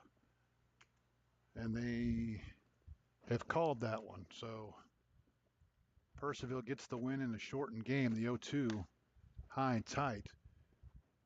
They revert back to the 8th inning, so Percival wins it 10-7. So they take 3 runs away from Percival, and the Cannons get the win 10-7. Everybody else dealing with rain. The 1-2. Strike 3 called, and Mosley thought he was upstairs. So neither team particularly thrilled with the home plate umpire at this point in time. I bring up Eddie Castilla. He is 0 for 2. He's flown to left and popped to second. Woodstock at Front Royal, they were rained out. They're going to make that up next Wednesday. Charlottesville at Harrisonburg, we're assuming they're dealing with rain. There's no report from there. And Covington at Stanton, they are in a rain delay. First pitch to Castilla, popped it up again. Let's see if nobody's going to have a play. Jones is calling everybody off, and now he's going to trip back into fair territory, and he misplays it. He was in foul territory, and I guess the wind carried it a little bit. Not a lot of wind, but threw the glove out and missed it. So Castilla will get one of those grain elevator singles. We'll see how they score it, but E5 is going to be the call. Second error on the Royals tonight, and that'll bring up Beaver as the line goes. Hit one hadn't landed yet the last time he was up. 1 for 2 with the 2-run home run. That's fouled out of play. 0-1. Beaver leads the league in home runs and RBIs. Added that number his last time up in the third. A 2-run home run that has made it 4-1 Strasburg here as we play with 1 out in the 5th.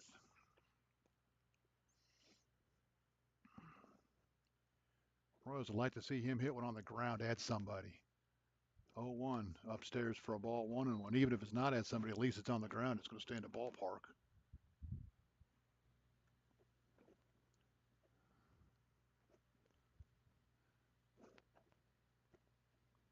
Berker checks the runner at first. Castillo with his lead, the 1-1 to Beaver.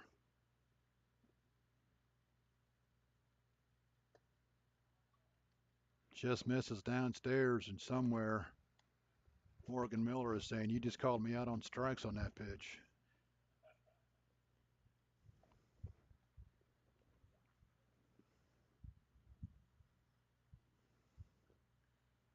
Berker comes set to throw to first. Back in time is Castilla.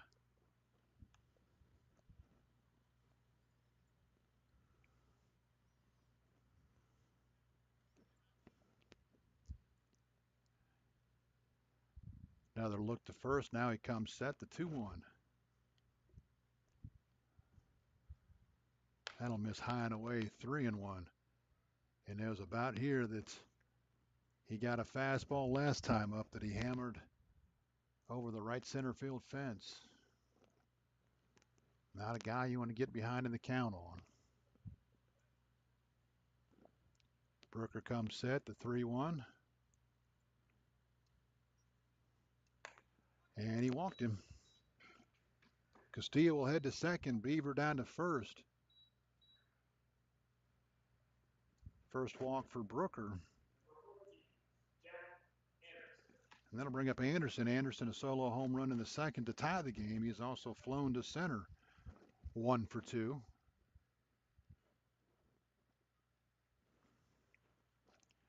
Now the Royals would certainly like to see a ground ball at somebody. First pitch to Anderson.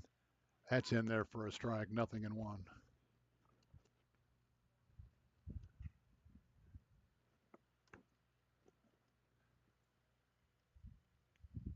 So not only does Percival get a win in that, they got a game in, which has got to excite those guys. The 0-1. That's lifted toward left center field. That's going to be down for a base hit. It's going to gap the outfielders. One run's going to score right behind him, and the ball's misplayed in the outfield. It's going to score 2 runs. So Anderson plugs the left center field alley, and it looked like the Royals had the ball and misplayed it as it got past one of the outfielders.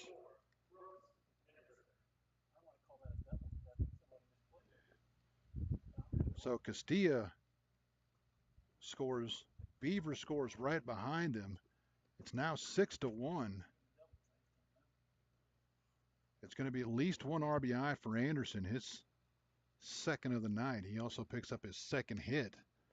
This pitch off the plate for a ball, 1-0.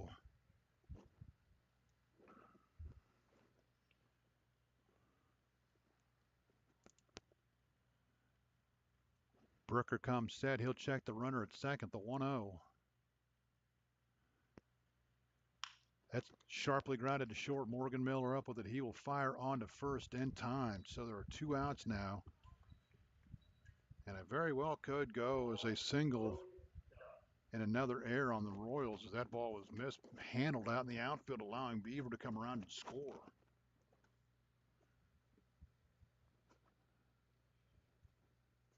In any event, it'll go as the 5th hit for the Express.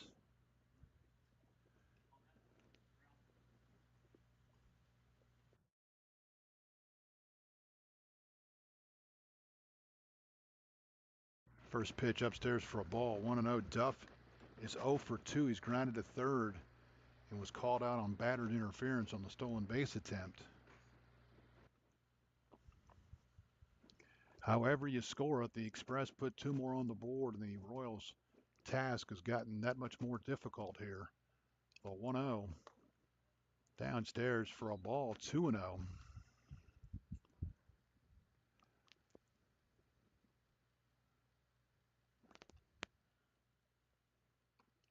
Both these runs could very well be unearned, but they are on the board, and that's all that matters. The 2-0 to Duff.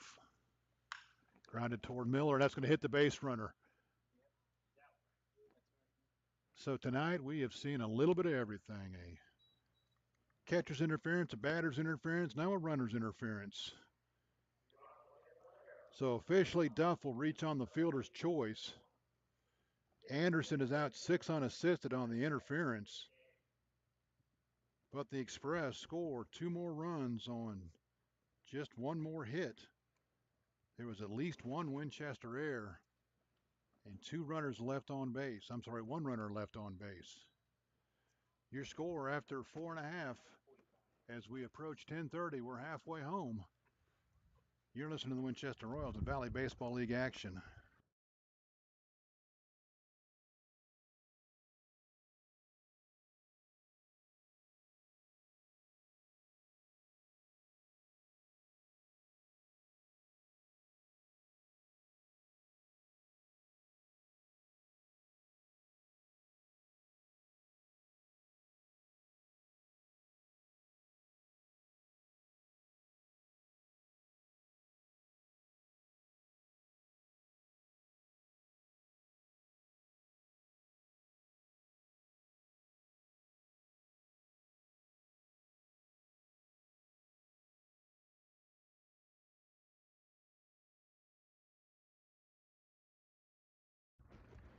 So we go to the bottom of the 5th. Royals down 5, 6-1. We'll have a new pitcher for the Express.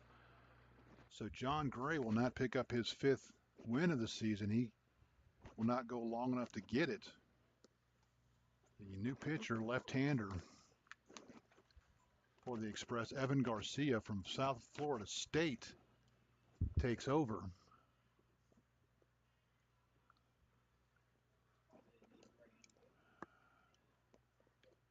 Garcia making his 12th appearance on the season. He does have 1 start.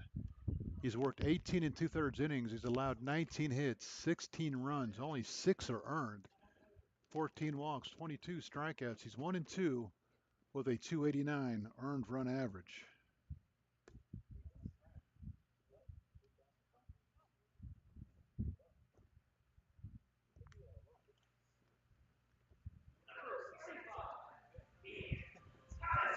And nothing against Evan Garcia, but I'm sure the Royals are tickled pink to see John Gray leave the game.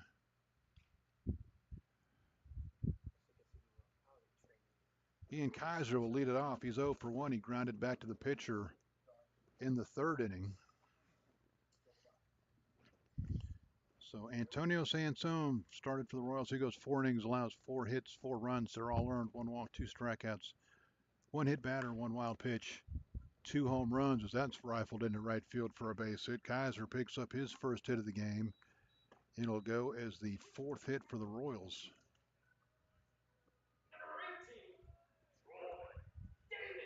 They'll bring up Troy Davis.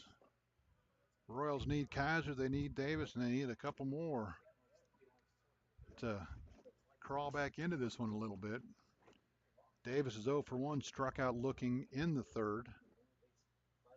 First pitch, tapped down the first base side, but it'll be a foul as Beaver fields it, but foul in foul territory.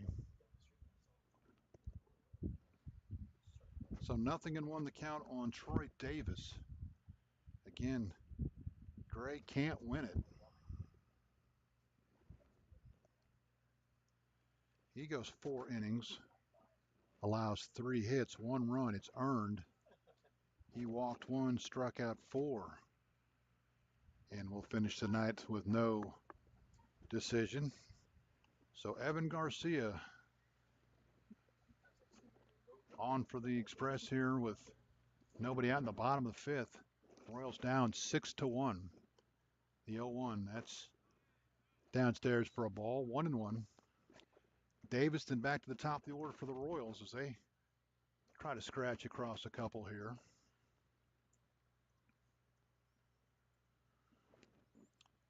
Garcia sets, checks the runner, the 1-1.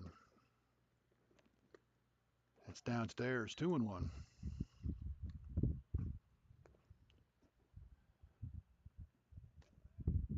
So this Valley League season has seen just about everything you could possibly imagine. Throw to first back in time is Kaiser. We've seen some forfeits. We've seen some rainouts. We've seen some rain delays. We've seen lots of rain delays. Seen some canceled games. Buses breaking down. Fouled out of play, 2-2.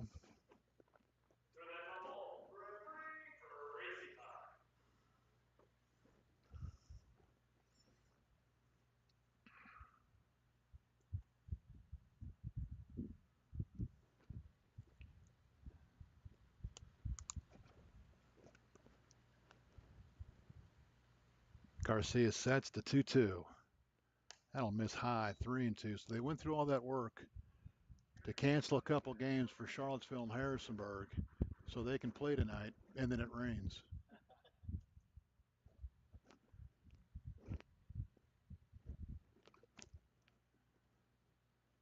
The 3-2. Popped it up. Going back is Henderson. Coming in is Douglas. Douglas will range over in right center field to make the catch for out number 1 here in the Royals' 5th. Back to the top of the order, and Cole Meyer. Meyer 0 for 2. He's grounded to 3rd and struck out.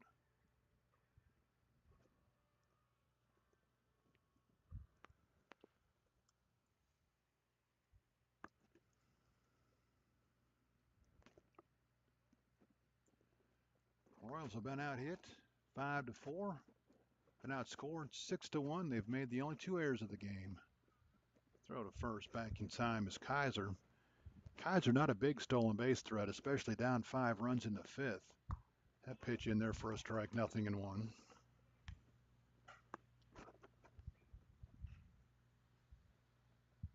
Now, he has been known to take a bag here or there, but not one of the main stolen base threats for the Royals. The 0-1. That'll miss outside. Almost over the catcher as Logan Duff comes out of the crouch to flag it down and make the catch. 1-1 the count.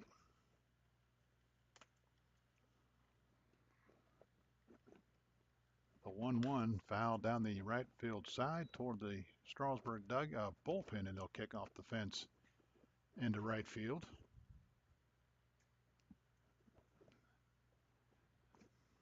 So since the concession stand gets to close down and go home, they got to come back in a couple hours to make us breakfast. A little midnight snack. The 1-2 swung on and missed. And Meyer down on strikes as Garcia pulled the string, and Meyer way out in front. Second out of the inning. And bring up Ben Jones. Jones 1 for 2 has scored the only Royals run on the one-out triple in the first. Scored on the Todd Abraham ground out. He'll hit now with 2 outs and a runner at first. Lefty on lefty matchup.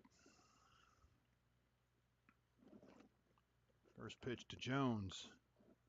Slider will catch the outside corner, and Jones none too thrilled with that call.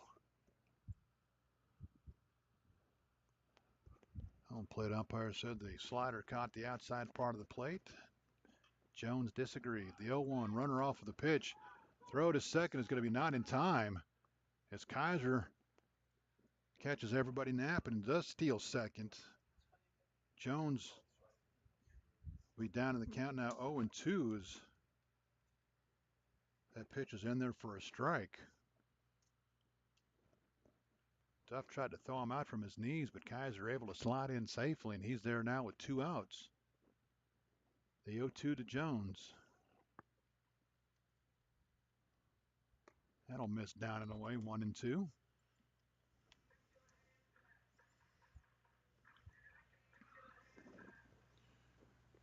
The few that are here from Strasburg sticking it out. The Royals crowd thinning out by the at-bat.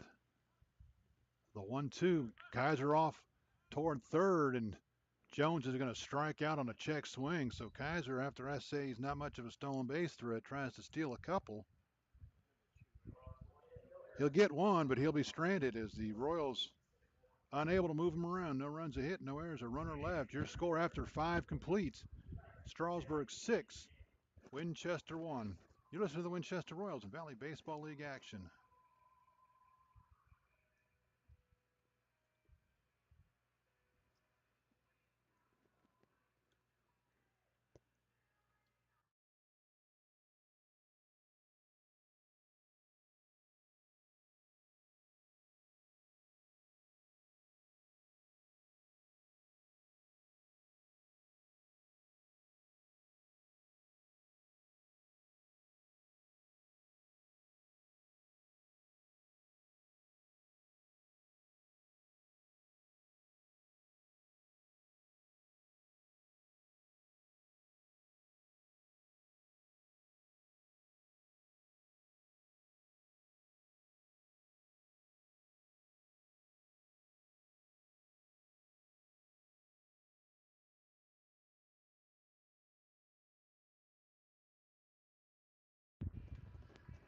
We go to the 6th. Royals down 6-1. Jack Broker back to the mound for the Royals, on for his second full inning of work. Gave up a couple runs in the 5th. He'll face 8-9-1 for Strasburg here in the 6th. Schmidt, Douglas, and Bowles. Winchester jumped out to the 1-0 lead with a run in the first, but it's been all Strasburg since, with a run in the second, 3 in the third, and 2 in the 5th. Carter Schmidt 0 for 2 with a couple of strikeouts so far this evening. Left-handed hitting outfielder steps in. First time he has faced Brooker. First pitch, just a bit upstairs, 1-0.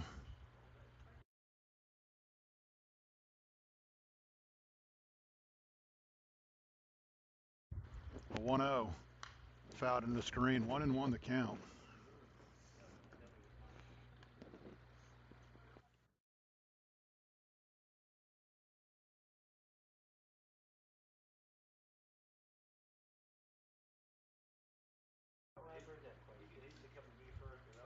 The 1-1.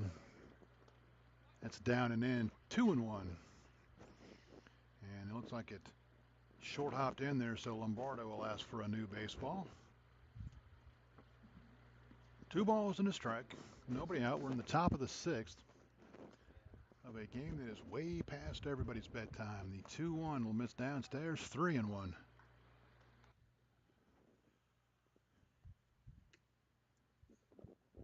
I think they said the Strasburg game that Started at 8:30 last night. It was a 3-hour game. That's in there for a strike 3-2. So Strasburg's getting used to playing after 11 o'clock. They played a 3-hour game that started at 8:30 last night. We go 3 hours tonight. They're going to be past midnight getting back to the Berg. That's outside. Ball 4. And now there's a whole bunch of guys wearing gold hollering at the home plate umpires. Not only do they think that was strike 3, but it has certainly been a strike throughout the night. Going to bring up Jay Douglas. Douglas is, I guess, officially 1 for 1. He doubled and scored. He's also reached on catcher's interference, which does not go as an at-bat. He squares the bunt, pulls it back downstairs for a ball, and you knew no matter where that pitch was, it was going to be a ball after the flack he just caught from the dugout.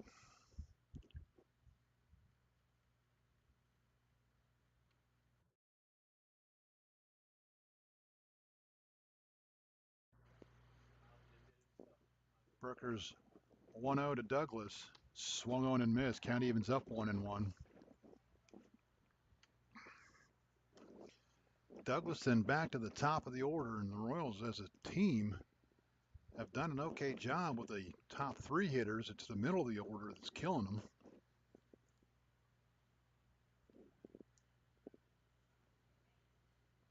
The 1-1. That'll miss upstairs. 2-1. Bowles, Mosley, and Castilla combined just 1 hit, but they've scored twice and driven in a run. It's Beaver and Anderson in the middle of the lineup that have 3 hits, 4 RBIs, 3 runs, and 2 home runs. The 2-1. That'll miss down and away. 3-1. And you don't want to put guys on base in front of the top of this order. They can put that run rule in effect really quick. Brooker sets the 3-1. That'll miss downstairs, ball 4. So Brooker has walked the first 2 here in the 6th. They get back to the top of the order for the Express as they look to add to a 6-1 lead. And before Brady Bowles steps in, we'll have a visit to the mound.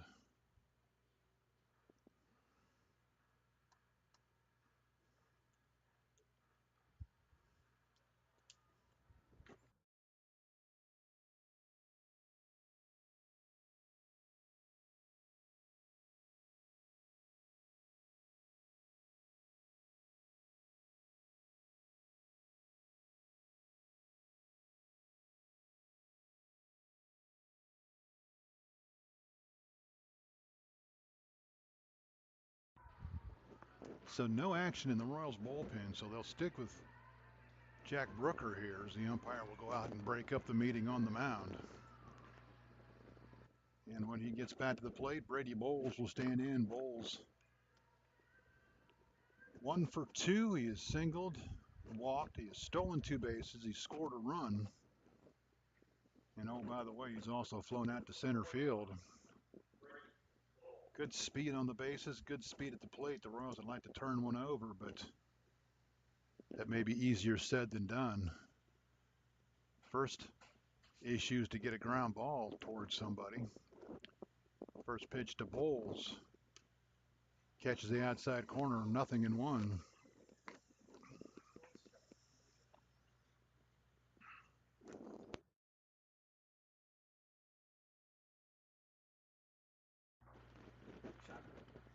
The 0-1 to Bowles. That'll miss downstairs and go all the way to the backstop, so that'll take away the double play as everybody will move up on the wild pitch. Schmidt to third, Douglas to second. And now a base hit really puts the Royals in a tough situation. Bowles will hit with runners on second and third and nobody out, and the Royals almost will have to bring the infield in down 6-1 here in the sixth. Now here they come. I thought they would have to. Thought they would at least. The 1-1 to Bowles. That's going to be lined in the right field alley. Nobody's going to catch that one. It's going to go all a nice play by Kaiser to cut it off. He'll wheel and throw, but everybody's going to score, and Bowles is going to slide in safely with a 2-run double. Kaiser did a good job to cut it off to keep it from going to the fence, but everybody scored easily after the wild pitch. Schmidt scores. Douglas scores. It's now 8-1. And still nobody out here in the sixth as the Express keep pouring it on here tonight. Second hit for Bowles. His first 2 RBIs of the game. Second time Douglas has scored, and it's now 8-1. First pitch to Mosley in there for a strike, 0-1. Mosley 0 for 2. He's also driven in a run with a sacrifice fly. As the Express creep ever so closer to putting that run rule into effect, we got to play at least 7, so they got two innings to play with, but that's slider in there for a strike, 1-1. Just the 6th hit for the Express has led to 8 runs. The 1-1 popped it up, but that's going to be out of play at 1-2. Ball and 2 strikes, nobody out. Royals down 8-1. For the Express, a run in the second, 3 in the fourth, 2 in the fifth. They've already scored 2 here in the sixth with nobody out.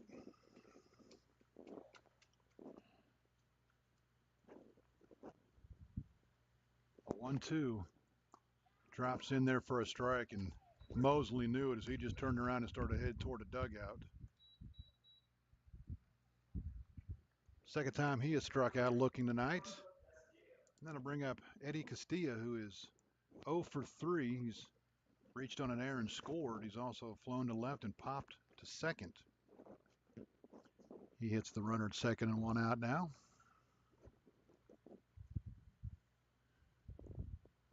First pitch off the plate for a ball, 1-0. 8 runs, 6 hits, no errors for the Express. A run, 4 hits, 2 errors for the Royals.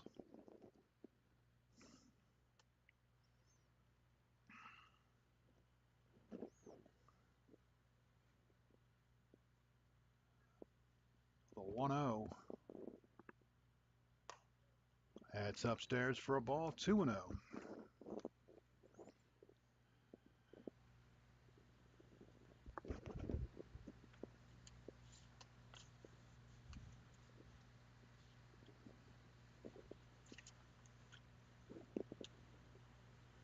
Brooker checks the runner, the 2-0. That's ripped toward third base. Nice diving stop by Jones. He'll get to his feet, throw on to first. Dug out by Fry, and they called him out at first, and there's going to be a discussion about this because Fry flipped it up and didn't field it cleanly. The first base umpire called him out. We'll see if there's a talk about this because Fry definitely flipped it up and caught it with his bare hand. The first base umpire called him out, and he is sticking with out.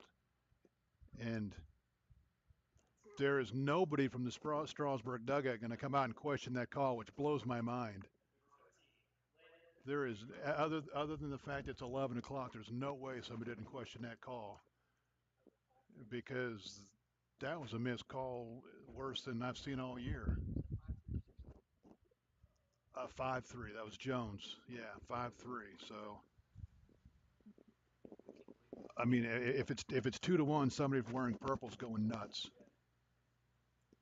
The pitch from Brooker to Beaver upstairs for a ball, 1-0. The first base coach is just beside himself. And I can't believe one of the other umpires didn't even say anything to overrule him. But here we are with 2 outs in the top of the 6th for Beaver, who is 1 for 2, has a 2-run home run, a walk. He's also flown or popped to third. He's 1 for 2 with 2 runs scored. He's ahead in the count 2-0 now, and I don't want to beat a dead horse, but he's not the kind of guy you want to get behind in the count on.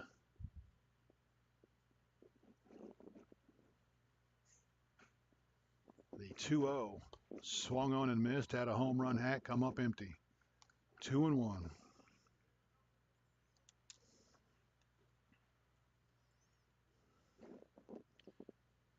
The Express came into the game 51 home runs in 34 games. They have 2 more tonight. And we're only in the 6th. The 2-1 to Beaver tapped toward the Strasburg dugout. 2-2 the count. So just 2 more home dates for the Royals after tonight. And oh yeah, by the way, it's supposed to rain all weekend. So we'll see what happens when we get there. To our friends in Strasburg, the rain tomorrow night is your problem. Let you guys deal with it and figure out what's going on. We're taking the night off from the rain.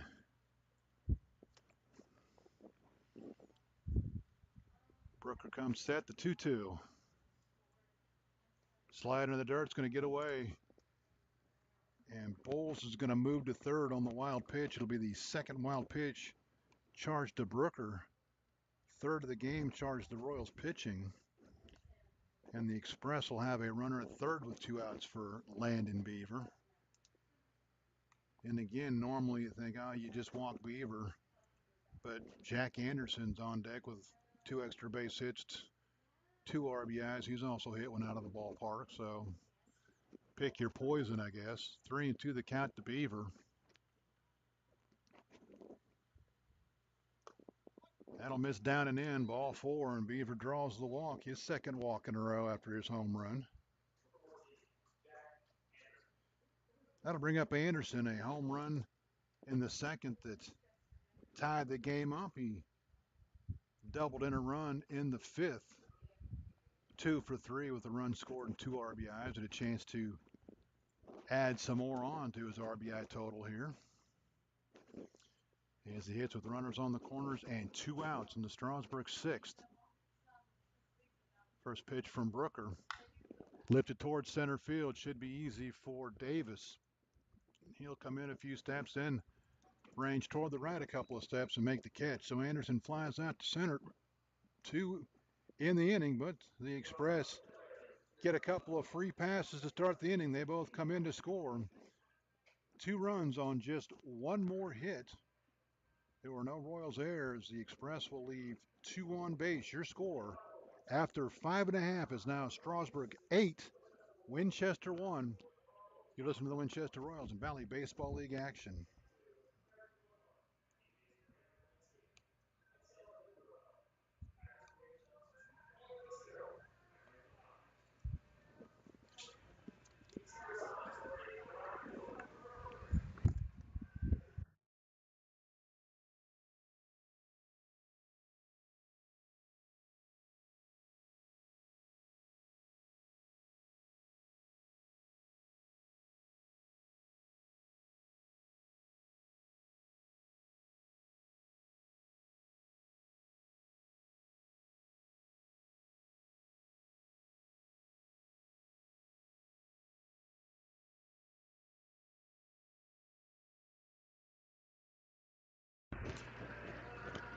Evan Garcia back to the mound for the Express for his second full inning of work. He gave up a leadoff single in the 5th and retired the next 3. He'll face the middle of the order for the Royals, 3, 4, 5. Abraham, Fry, Avellano. Royals 1 run on 4 hit through 5 innings. As they find themselves down a touchdown here. Needing to kick the offense into high gear and see if they can't get something going and make a little run at this thing. The next 3 nights are going to tell a lot about the Royals, with 2 games against first place Strasburg and a game Friday night at second place Woodstock. After that, it's all games on paper the Royals should win, although they've lost the last 2 to Purcellville. They finish up with 2 against Purcellville, 2 against Newmarket, and 1 against Front Royal. First pitch to Abraham, swung on and missed, nothing and 1. Abraham, 1 for 2 with an RBI. The 0-1 will miss outside, 1 and 1. Against Purcellville, Newmarket, and Front Royal, the Royals are 9 and 4. They were 2-0 against Purcellville. The Cannons have won the last 2. But certainly a chance for the Royals to pick up some wins next week against teams they have beat throughout the season as Abraham swings and misses, 1 and 2.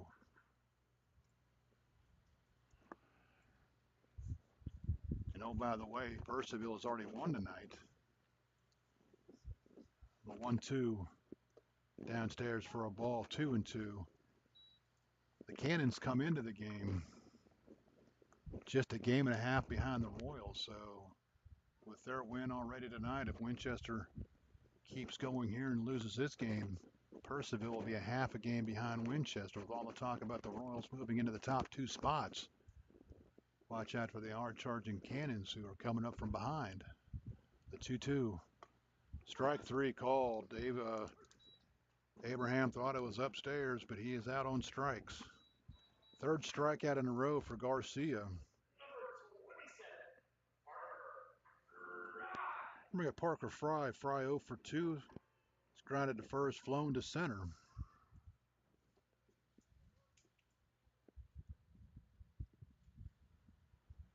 First pitch to Fry. That'll miss inside. 1-0.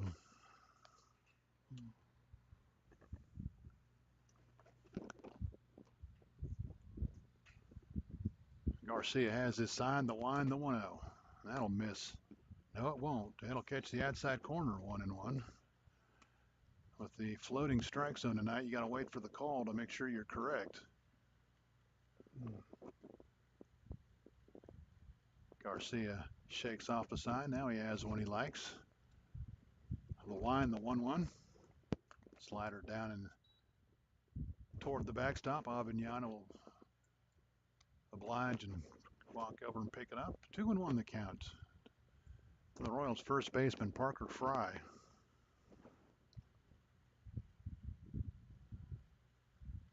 The line, the 2-1.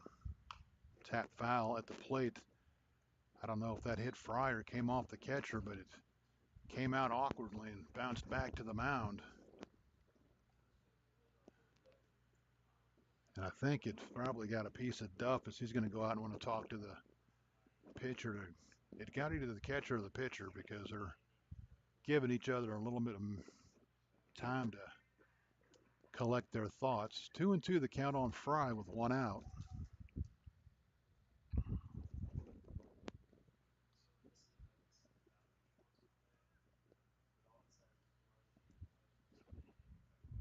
Garcia winds the 2-2. Grounded foul. Down the right side toward the Strasburg bullpen. We'll do it again. 2 balls and 2 strikes.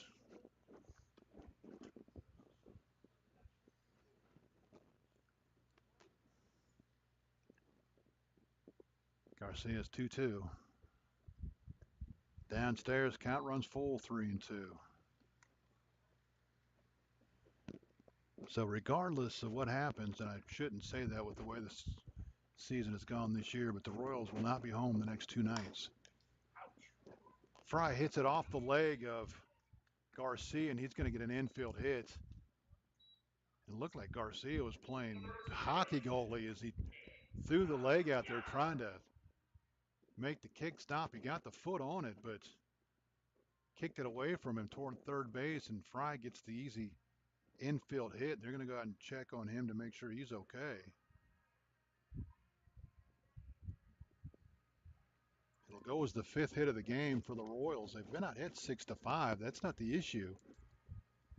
It's been the walks in front of the big hits that have done the Royals in. I count 3 walks and a hit batter that have all scored tonight.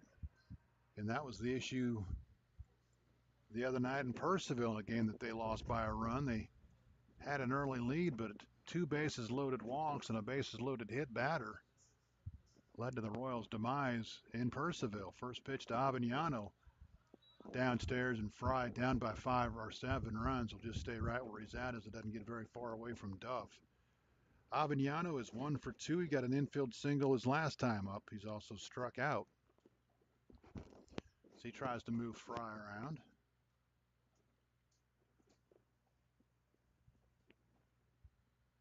The 1-0. That'll catch the outside corner. Boy, that outside corner's been popular tonight with the umpire. 1-1 the count. If I was Garcia, I'd stay out there all night long. There's no way I'd come inside. The 1-1. Drops a slider in there for a strike. 1-2. I would just keep going further and further and further out and see how much that outside corner he's going to give me. Ball and 2 strikes. That's ripped into left field for a base hit. He threw a fastball letter high, and Avellano laced it. So as many times as I chastise the Royals pitchers for a 1-2 fastball right down the middle, that was Evan Garcia's downfalling there as he got it right where Avellano wanted it, and he lined it into left field for a hit. So the Royals have evened up the hit total 6-6, but that certainly doesn't tell the story here tonight. Trent Lombardo stands in. He's 0 for 1 with a walk. Pitch will miss high and in, 1-0. With a 7-run lead and playing every night the rest of the season, you know the Express don't want to use too many arms tonight if they don't have to. A 1-0. That's going to miss down and away, 2-0. Now Lombardo can sit on a pitch and, well, big fly here makes it interesting at least.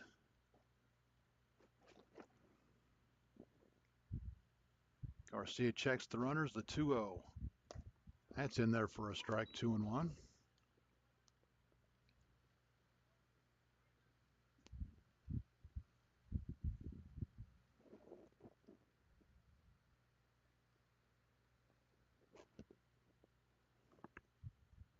The 2-1. That's going to miss down and away, 3-1 the count to Trent Lombardo. Royals pitching tonight has walked 1. I count 4 walks for the Royals, which is not a horrible number, but they've all 4 come in to score. The 3-1, that's going to miss downstairs.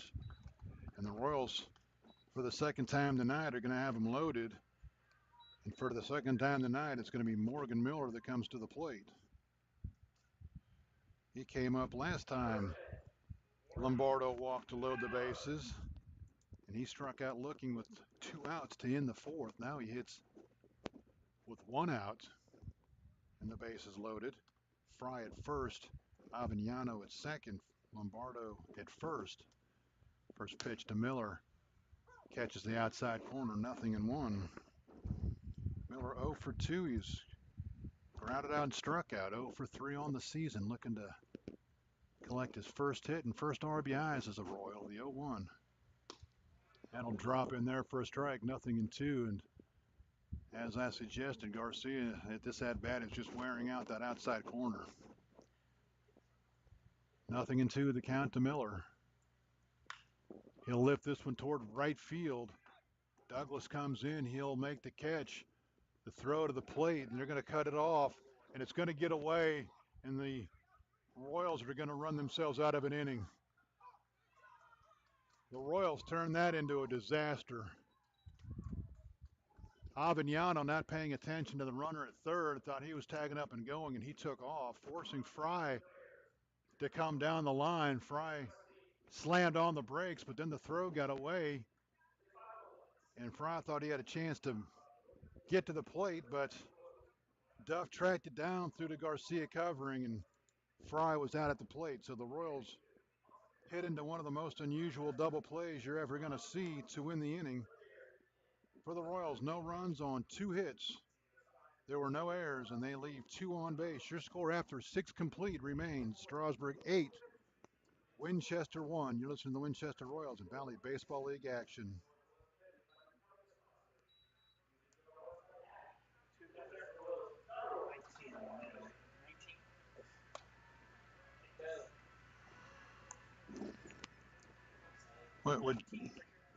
What'd you do on the play there? 9-2-1 on the out at the plate. 9 F9.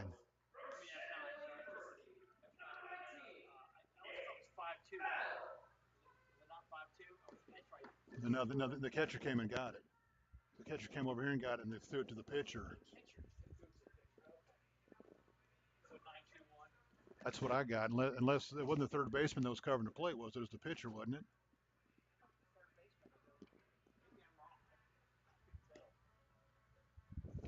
In any event, it's going to be a double play to end the inning. The Royals will go to the bullpen here and on to pitch. A familiar face for the Winchester Royals.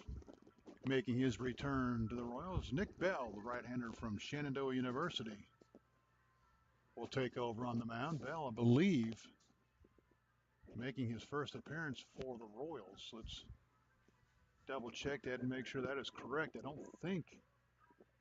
I know he's been on the roster for 4 or 5 days, but most of those have been rain. So Bell indeed making his first appearance for the Royals. Will face 6, 7, 8 for the Express here in the 7th. Henderson, Duff, and Schmidt.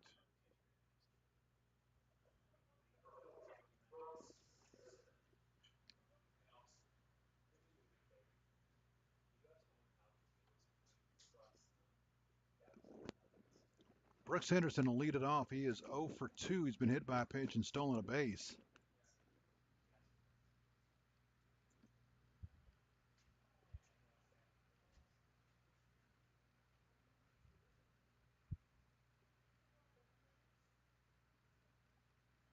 So no numbers for Nick Bell on the season yet, as he's just been added to the roster. First pitch from Bell for this summer.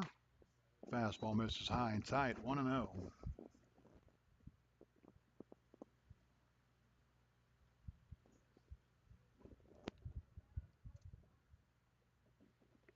Bell's 1-0. Grounded sharply to short. Misplayed by Miller. He'll pick it up, throw to first. Going to be not in time. Bang, bang at first, but Henderson will beat it out, and it's going to go down as the third error of the game on the Royals. That'll bring up Logan Duff. Duff is 0 for 3. Reached on a fielder's choice his last time.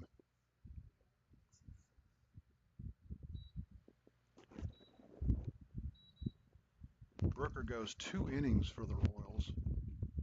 Gives up 2 hits, 4 runs. 2 of them were earned. He walked 4, struck out 2, threw 2 wild pitches. Speaking of wild pitch, there's another one charged to Royals pitching. Is Henderson will move up on a wild pitch by Nick Bell. Be the 4th wild pitch of the game charged to the Royals. So Brooker can't win it, can't lose it. 2 innings, 2 hits, 2 runs, 4 runs, 2 earned, 4 walks, 2 strikeouts, 2 wild pitches, and he will not figure into the decision tonight. Now the Royals are questioning something again.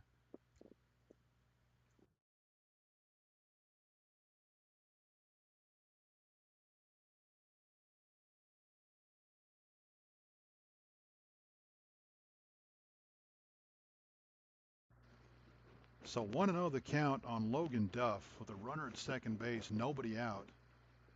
And again, the Express, they score 3 times and hold the Royals down. We're going home because that'll end it. Fastball in there for a strike. 1-1 the count.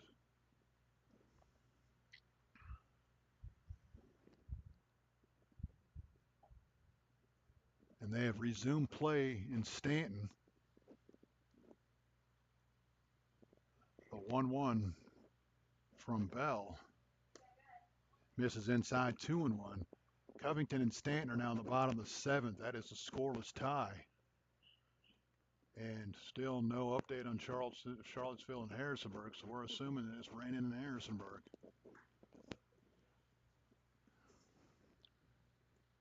Bell's 2-1. Fouled into the screen. Count evens up 2-2.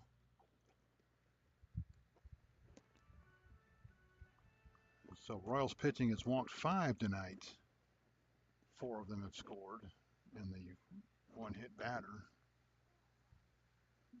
Somewhere I've missed a walk. Oh, there it is. Beaver did not score in the 6th when he walked. The 2-2. Tap toward third.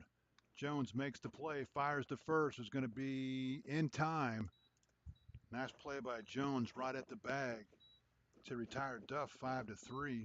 Henderson has to hold it second. I'm going to bring up Carter Schmidt. Schmidt is 0 for 2 with a couple of strikeouts. He's walked and scored.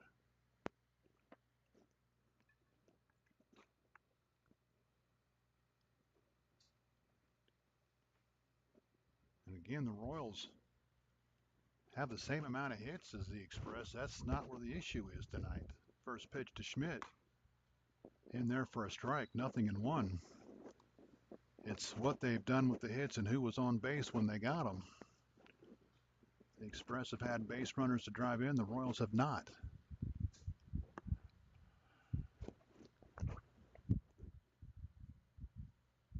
Bell's 0-1. That'll miss down and away. Count evens 1-1.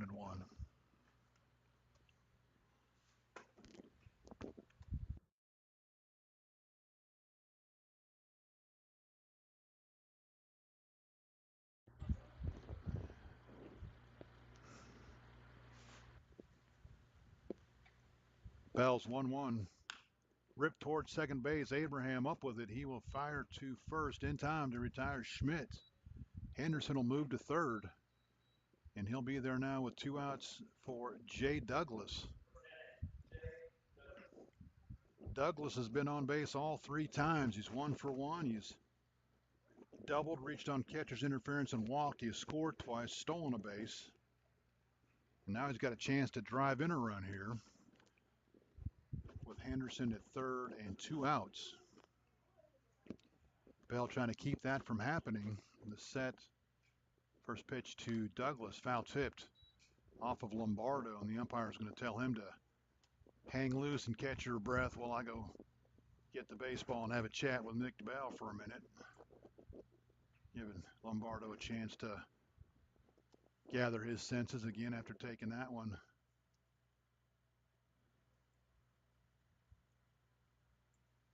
Lombardo, one of those old school catchers, still wears the hat backwards under his helmet. You don't see that anymore. 0-1 the counts on Jay Douglas.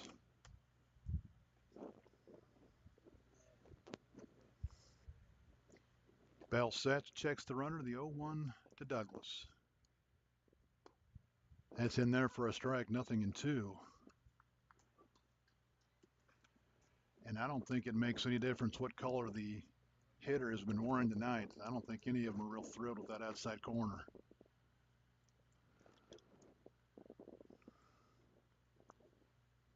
Bell's 0-2. That'll miss down and away, 1-2.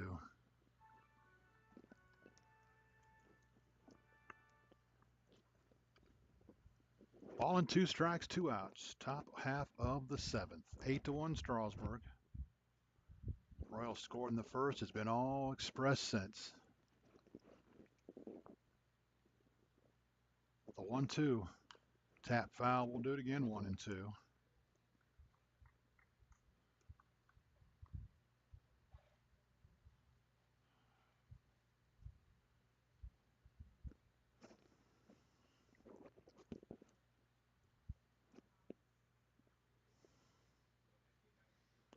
Bell sets the 1-2. Grounded toward second. Abraham up with it. He will fire on to first. 2 in the inning. So a leadoff error gets all the way around to third, but he will be stranded there for the Express. No runs, no hits. 1 error, 1 left. Your score after 6.5 remains. Strasburg 8, Winchester 1. You're listening to the Winchester Royals and Valley Baseball League action.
We go to the bottom of the seventh. Royals got some work to do. They are down 8-1 as we head to the back third of the ball game. 8-9-1 to hit for the Royals here in the seventh. Evan Garcia back to the mound for Strasburg. Misses high and tight. 1-0. Kaiser 1 for 2. Single and stole a base in the fifth. He's also grounded to the pitcher in his 2 plate appearances tonight. The 1-0. That'll miss down and away. 2-1, or 2-0 rather. 8 runs, 6 hits, no errors for Strasburg. A run, 6 hits, 3 errors for the Royals. The 2-0. That misses down and away. 3-0. Royals could stand to take a couple free passes here tonight. Right-hander up and getting loose in the Strasburg bullpen. The 3-0 from Garcia in there for a strike. 3-1.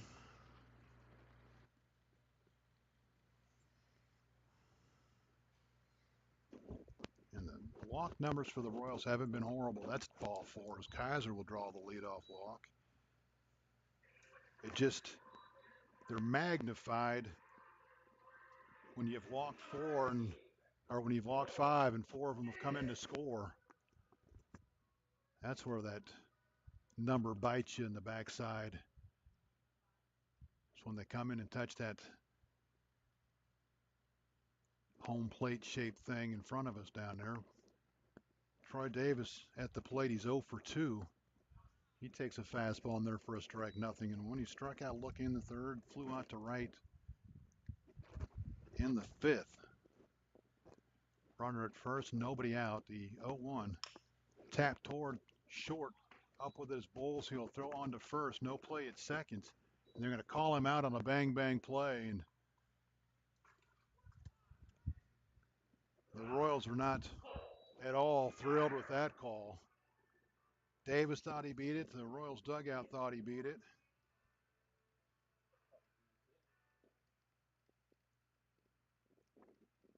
Well, I'll keep my opinion to myself this time. Back to the top of the order for the Royals, and Cole Meyer takes a pitch. It's upstairs for a ball. It did look like he beat the throw, but bases umpire was right on it, looking right at it. The 1-0 to Meyer. Kaiser again takes off and steals third. And I don't know if that's a shot at me just for saying he wasn't a stolen base threat, or he's like, I'm going to show him. Kaiser's second stolen base of the game, and he's at third now with 1 out for Cole Meyer. 2-0 the count on Meyer. Kaiser said, I'll show you no stolen base threat. The 2-0. That misses high and away. 3-0.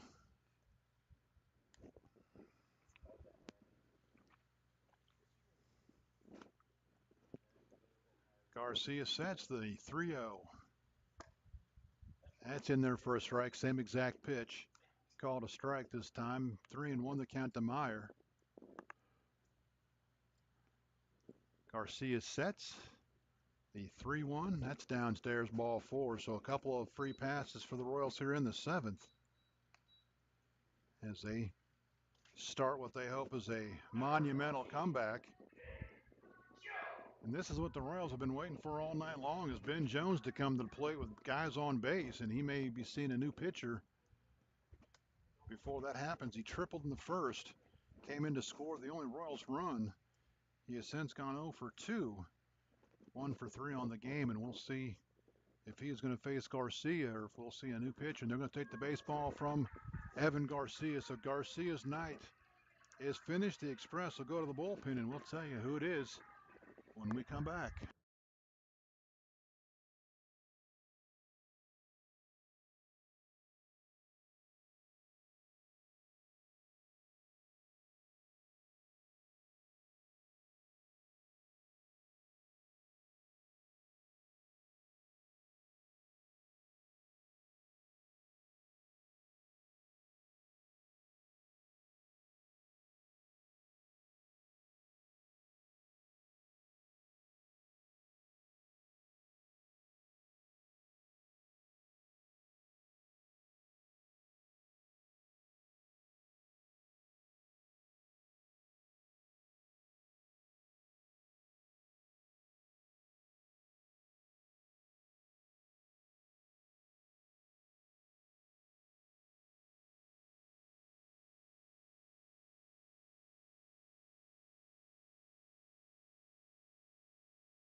The Express go to the bullpen. They'll bring on right-hander Cooper Bryant from Shepherd University. Be the third pitch of the game for Strasburg. He comes in relief of Evan Garcia. Garcia goes 2 1/3, allows 3 hits. So far has not given up a run, but the runners on base are both his responsibility. 3 walks, 3 strikeouts. And if the Strasburg Express can hold on to this 7-run lead, he stands to be the winning pitcher. I'll tell you a little bit about Cooper Bryant here. Bryant, the right-hander from Shepherd, making his 5th appearance all in relief. 5 1/3 innings. He's allowed 7 hits, 7 runs. Only 3 are earned. He's walked 7, struck out 4. He is 2-0 with a 5.06 earned run average. And he will face Ben Jones.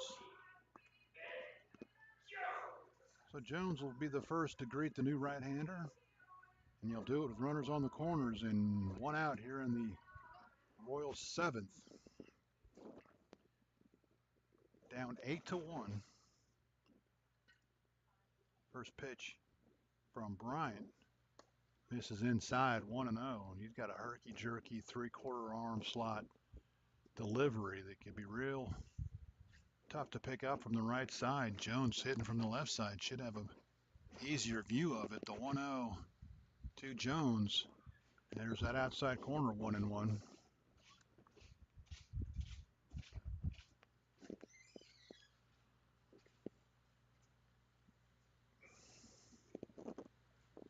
The 1-1 to Jones. That's going to miss inside and almost hit him 2-1. Middle of the order up after Jones as the Royals trying to put together a big-time rally. The 2-1 to Ben. Off of the pitch, the runner from first tapped toward first, and Jones is going to beat everybody to the bag. Beaver had to come off and field the ball, and Bryant was late getting to the bag as he made an effort for the ball, and Jones just beat everybody to the bag. It'll go as an infield hit, and believe it or not, the Royals have now out-hit the Express tonight. And now Todd Abraham's going to hit with the bases loaded. And the runner comes in from third. Kaiser scores on the play, so give Jones an infield hit, his 2nd of the game, and an RBI. Kind of forgot about Kaiser down there at third base on the play. And now runners on first and 2nd for Abraham. That ball's going to get away, and everybody's going to move up 90. So Meyer moves to 3rd. Jones to 2nd. And I've already moved Abraham to 1st. He doesn't get 1st on that play. Abraham is 1 for 3. An RBI ground out in the 1st, singled in the 4th, and struck out in the 6th. And now we're going to have another conversation. And I have no idea what this is about. Who got hit? Oh, the umpire got hit. Okay. They're checking to make sure he's okay. I missed that. I saw the ball. I'm assuming wild pitch. Wild pitch on the play to let everybody move up on Cooper Bryant. First wild pitch for him tonight. First wild pitch for the Express tonight. And the Royals now have runners on 2nd and 3rd with 1 out, where a base hit gets you to within grand slam distance now. Bryant comes set, the 1-0. Down and out, 2-0.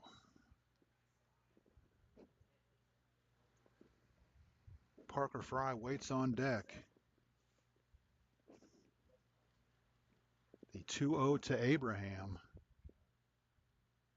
Tap foul. That one got a good piece of Logan Duff, and now the umpire is going to go out and give him a minute to collect his thoughts, as that was fouled off his inner thigh or somewhere where the shin protectors don't cover. Looked like maybe the upper thigh, inner thigh, somewhere on the leg. 2-1 the count now on Abraham.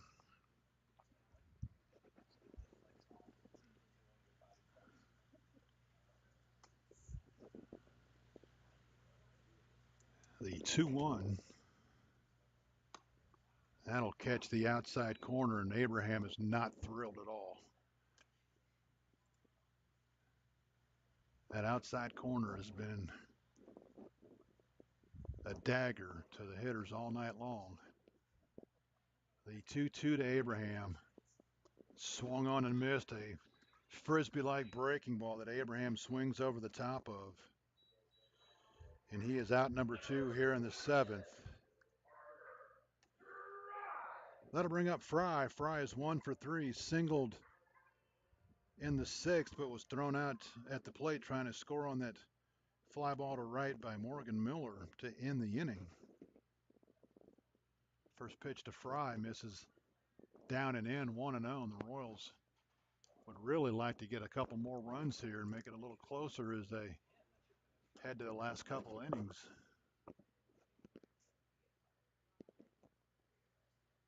The 1-0.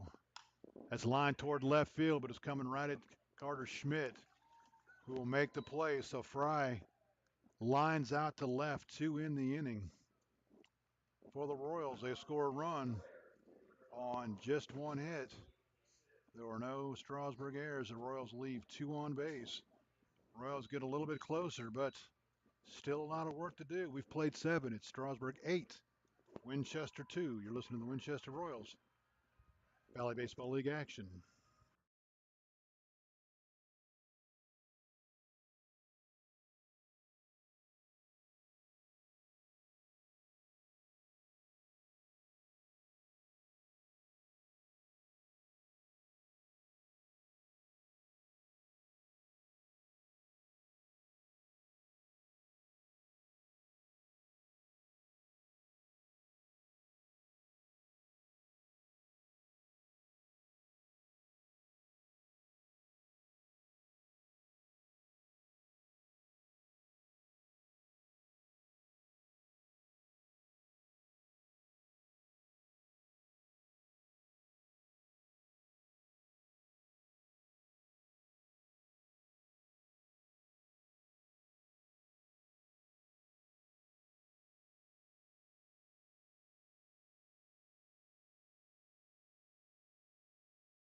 He's nowhere found. The guy that was drafted in 2010 named Ryan Johnson, but that was it.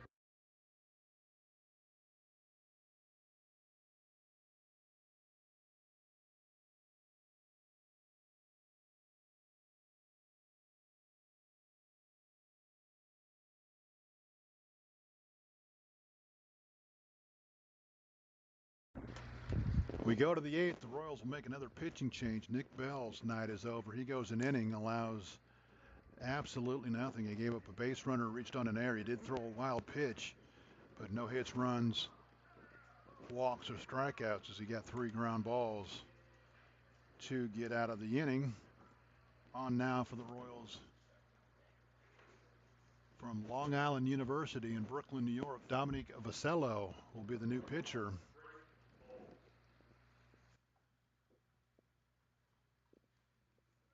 He'll face the top of the order for Strasburg. 1, 2, 3, Bowles, Mosley, and Castilla.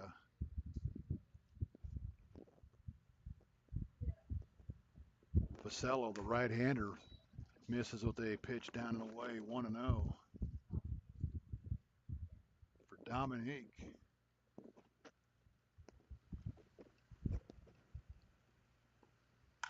That's a line toward right field. Kaiser is going to have to play it on a hop, so Bowles picks up his 3rd hit of the game.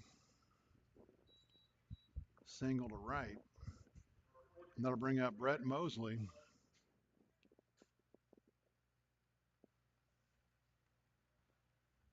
Vasello making his 11th appearance for the Royals, all in relief. He's worked 17 innings, allowed 23 hits, 23 runs. 17 are earned. He has walked 20 guys in 17 innings. He struck out 13. He's 1-1 with a 9.0 earned run average. That pitch off the plate for a ball, 1-0.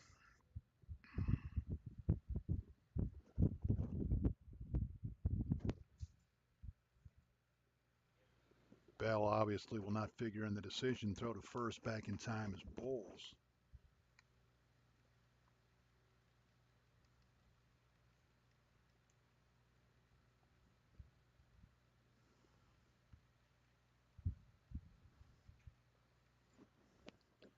The 1-0. That's outside for a ball, 2-0.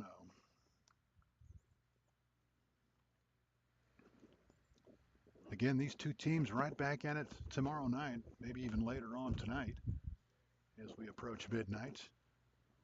This time down in Strasburg. Popped it up. Going back is Miller. Coming in, Davis and Meyer. And Miller's going to make the catch in shallow left field. There's two outfielders. And the way these guys from Strasburg swing the bats, you understand why. But the outfielders playing real deep. Neither one of them could get there in time, but Miller took care of it, and that'll bring up Eddie Castilla, who's 0 for 4. He reached on a error in the fifth, scored a run. Takes a pitch off the plate for a ball, 1-0. 7 hits apiece. The Royals have the only 3 errors. The Express have the big number word matters, 8-2. A 1-0. Grounded towards second. A diving stop by Abraham from his knees. Throws on to first, but not going to be able to get him. Abraham did everything he could. Sliding stop. Tried to throw it from his knees. He just kind of flipped it toward Fry. But it was off the bag, and I don't think he would have got him anyway. But a nice job by Lombardo to back it up as the throw got away. And keeping everybody where they are. Bowles at second. Castilla at first. It'll go as Castilla's first hit of the game, 8th of the night for the Express. And that'll bring up, oh yeah, that guy, Landon Beaver. First pitch downstairs for a ball, 1-0. Beaver tonight. Just a ho-hum 1 for 2 with a 2-run home run, a couple of walks, 2 runs scored, a couple of RBIs to increase his league lead in both of those categories. He's going to get some All-Valley League votes, I'll bet you. The 1-0 misses down and away, 2-0. Back in the day when I used to have a vote, I'd vote for him, but I don't get that privilege anymore.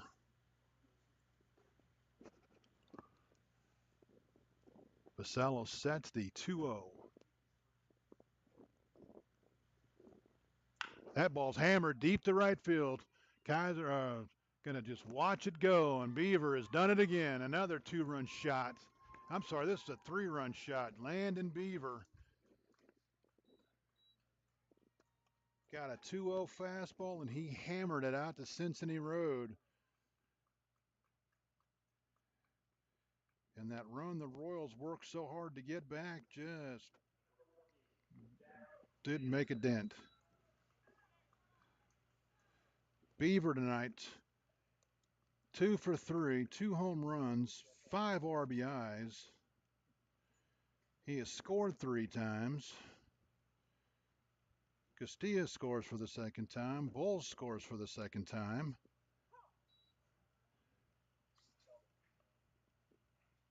And the Express are now a run away from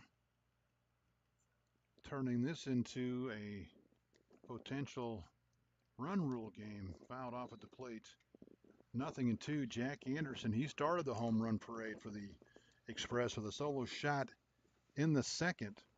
He's 2 for 4 with 2 RBIs. 11-2 now for the Express. The 0-2, that'll miss down and away. Go all the way to the backstop. And if you think it's hard to keep the Express in the ballpark here, just imagine trying to pitch to them down at their place.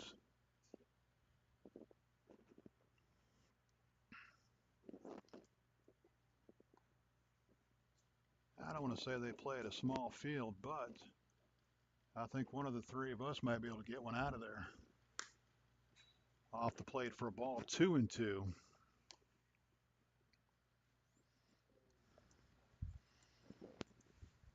Well, if there's anything the Royals have learned tonight is not to get behind the can to Landon Beaver. Because when he's sitting on a pitch, he's really tough to beat. Tap toward third, Jones on, bare hands, throws to first, not going to be in time. A high hopper to Ben Jones at third. He barehanded it, but Jack Anderson will beat it out. His third hit of the game. And now Brooks Henderson will hit. He's 0 for 3. He's been hit by a pitch. Reached on an error and stole a base.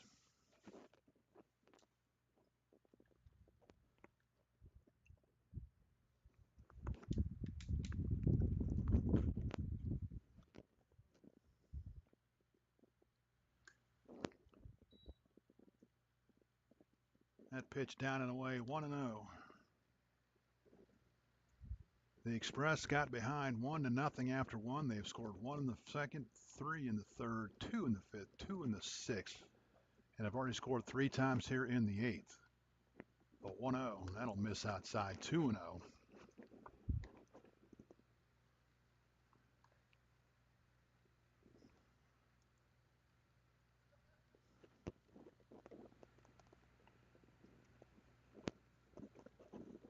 Basello checks the runner. He sets the 2-0. That's going to catch the outside corner, 2-1. 10th hit of the game for Strasburg to go along with their 11 runs. The 2-1 tapped foul down the third base side. The Express came into the game leading the league as a .296 team average. They have done nothing to hurt that average here tonight with 10 hits.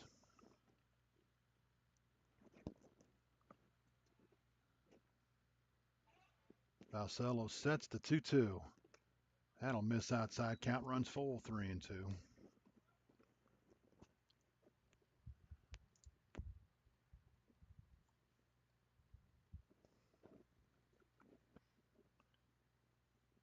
Dominic takes a look at the runner at first. He sets.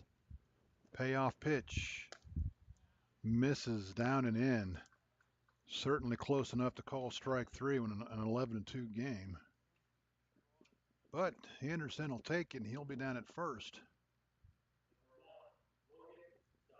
For Logan Duff, who is 0 for 4. He did reach on a fielder's choice in the fifth, but that ended the inning. He's also grounded to third twice and been called out on batter interference. He hits now with runners on first and second and 1 out. Again, the Express 1 run away from putting the run rule into effect. We still have to play the bottom of the 7th no matter what happens. But they're looking to get a run here and close it out and maybe end this before midnight. We're well over 3 hours by now, aren't we? The 1-0. That'll miss, and nice job by Lombardo to keep that from going to the backstop.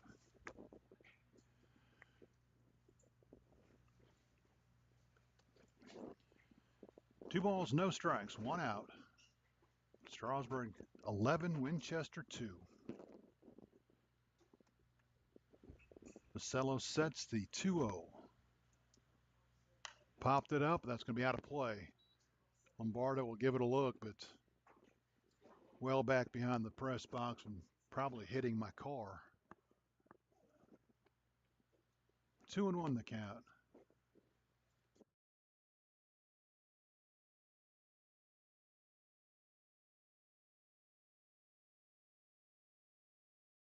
Two balls, a strike.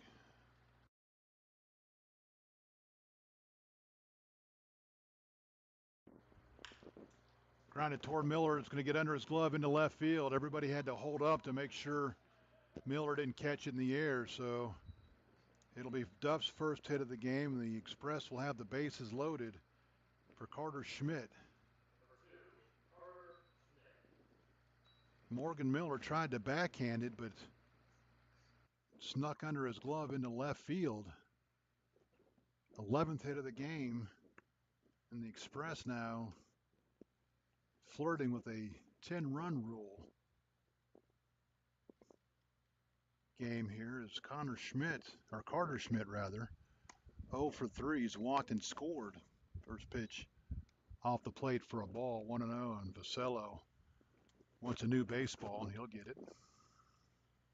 And he'll drop it in the wet grass.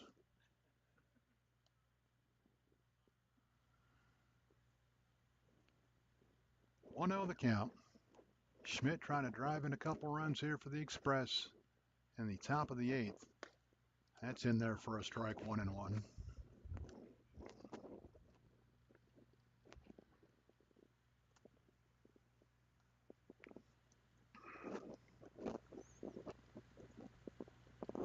Vasello sets the 1-1. Swung on and missed. Schmidt had a hat, came up empty, 1-2. As many runs and hits as the Express have tonight, the 8th inning is the first inning they've been close to batting around in an inning. The 1-2. Fisted toward left, that's going to drop in for a base hit. Everybody's going to move up 90 feet. Meyer couldn't quite catch up to it in the air. It bounced in front of him. Anderson scores to make it 12-2. Give Schmidt his first hit of the game. Give him an RBI. Anderson scores. And the Express have scored 4 times here in the 8th and now lead it 12-2 for Jay Douglas.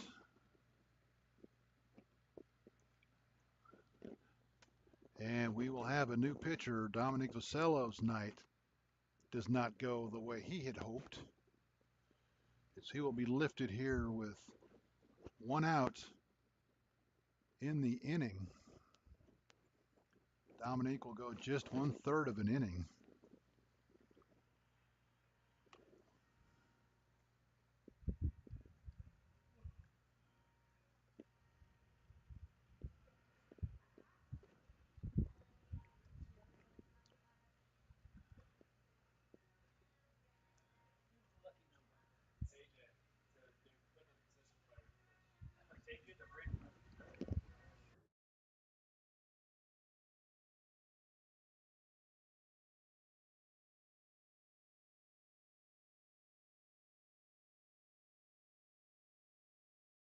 So Vasello will go 1/3 of an inning. He gives up 6 hits. So far, he's allowed 4 runs. They're all earned. He walked 1. Did not strike out anybody. No hit, batters, wild pitches, home. He did give up the home run to Beaver.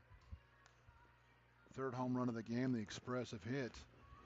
And on to pitch for the Royals, shortstop A.J. Labrusciano from Rider University will try to get the Royals out of this mess. I don't think A.J. has been on the mound yet this year, but we'll double check just to confirm those suspicions. I don't see him. So the Royals will put shortstop A.J. Labrusciano into the game on the mound to try to close out this 8th. And then the Royals will try to figure out something to do in the bottom of the 8th, as they'll need at least 1 to keep the game going.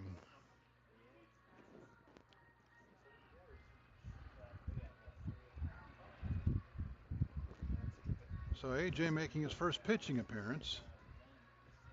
No numbers to tell you about. Jay Douglas has had himself a nice evening. He's been on base 3 times. He's 1 for 2 with a double, stolen base. He's walked, scored twice, and reached on catcher's interference. First pitch to Douglas. Lifted towards center field. Kaiser and Davis converge. Davis will make the catch, and for whatever reason, and I don't know if it's because it's a 10-run game or he thought there was 2 outs, but Henderson at third base didn't tag up, and as Davis was making the catch, he had to go back to the bag. So, and again, I'm not sure if he thought there were 2 outs or with the big lead, he wasn't going to tag up and come home. The Express have batted around now, and Brady Bowles will hit. He's singled to start all this. He is 3 for 4. 2 runs scored, 2 RBIs, doubled in a couple of runs in the 6th. Chance to add a few more RBIs here as he swings and misses. 1-1 the count.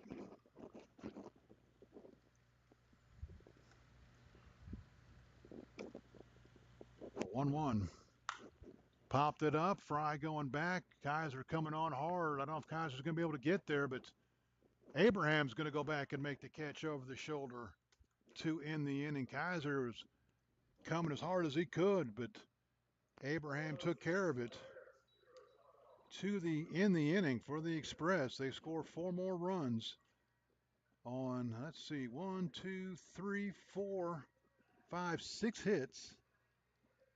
No Royals errors, and the Express will leave them loaded. We go to the bottom of the 8th. Royals need 1 to keep it going.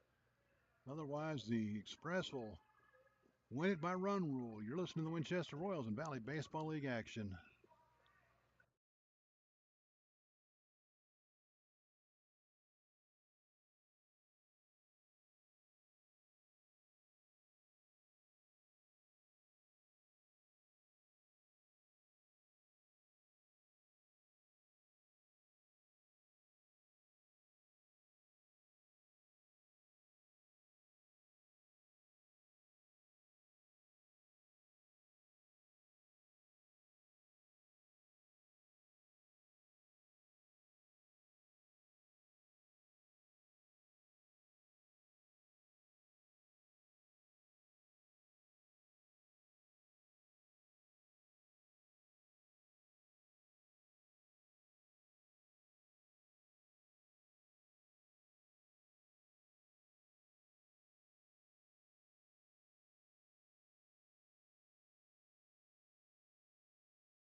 Go to the bottom of the 8th. Royals need a run to extend the game. Cooper Bryant back to the mound for the Express. He'll face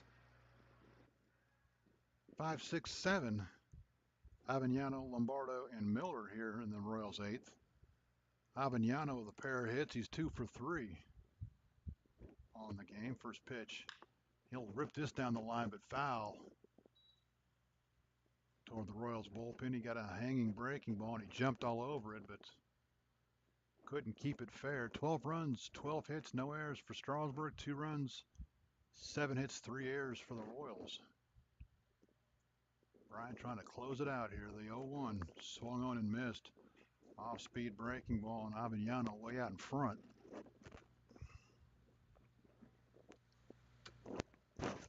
Nothing in 2 the count.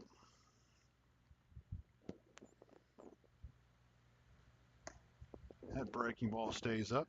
1-2.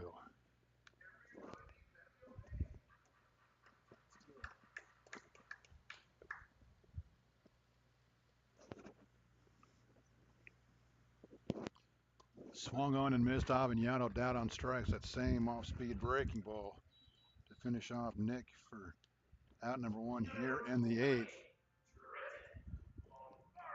Oh, and bless those souls, those couple of people down there from Strasburg that have been here the whole time and gutted this one out. They're staying until that last pitch is made before they head home. First pitch to Lombardo, swung on and missed. He had a home run hack, came up empty. Lombardo 0 for 1. He's grounded a second. He's also walked twice.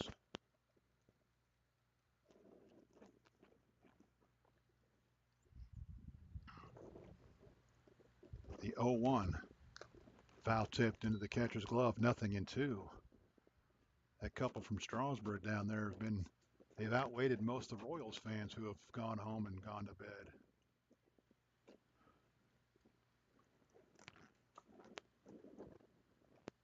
0-2. Tap down the first base line, but that's foul. And I assume they're from Strasburg. They're sitting on the first base side wearing purple. I mean, it's not like I know them, but it's all those years of college coming back to help me out.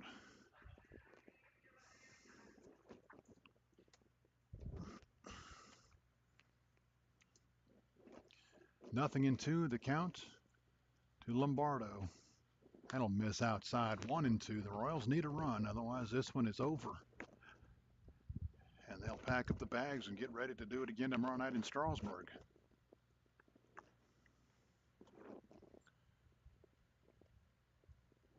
The 1-2. That'll miss outside. 2-2. Strasburg gets this win. It'll assure them of winning the season series with the Royals, with only one game remaining. The 2-2 to Lombardo. Swung on and missed. He threw the fastball up and got it by him. 2 strikeouts in the inning, 3 for the game for Cooper Bryan. And the last hope for the Royals, Morgan Miller, who's been up a couple times with the bell. We're going to have a pinch hitter, I'm sorry. It's not Morgan Miller, it is. I'm going to guess it's going to be James Pitts because he's the newest guy and doesn't have a number on the roster. So James Pitts from State College of Florida makes his first appearance as a Royal. He'll pinch hit here. First pitch out the plate for a ball, 1-0.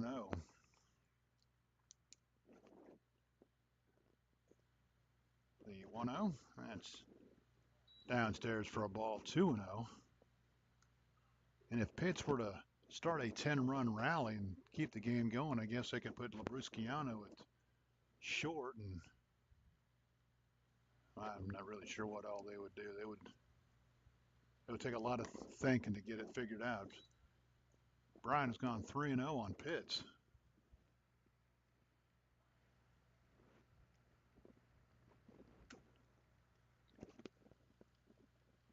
The 3-0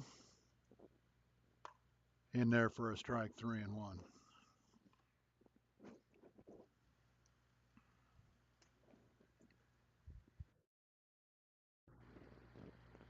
Pitts trying to extend the game for the Royals, the 3-1. And he will. He'll draw the pitch of the walk. So Pitts' first action as a Royal is a 5-pitch walk, and that'll bring up Ian Kaiser. Kaiser 1 for 2. He walked and scored a run. Scored the run in the 7th inning. The Royals had the bases loaded, but had the bases loaded a couple times. Had the bases loaded in the 4th and the 6th. Couldn't score in either one of those innings. Fouled out of play, 0-1 the count. Anderson's going to have a play on it. It's not out of play, and that's going to be the ball game. I thought that ball was well out of play. But Jack Anderson down the third base side makes the catch in foul territory to end the game for the Royals in the 8th. No runs, no hits, no errors, a runner left. Your final score, Strasburg 12, Winchester 2 for the Express. 12 runs on 12 hits. They commit no errors. The Royals, 2 runs on 7 hits. They commit 3 errors.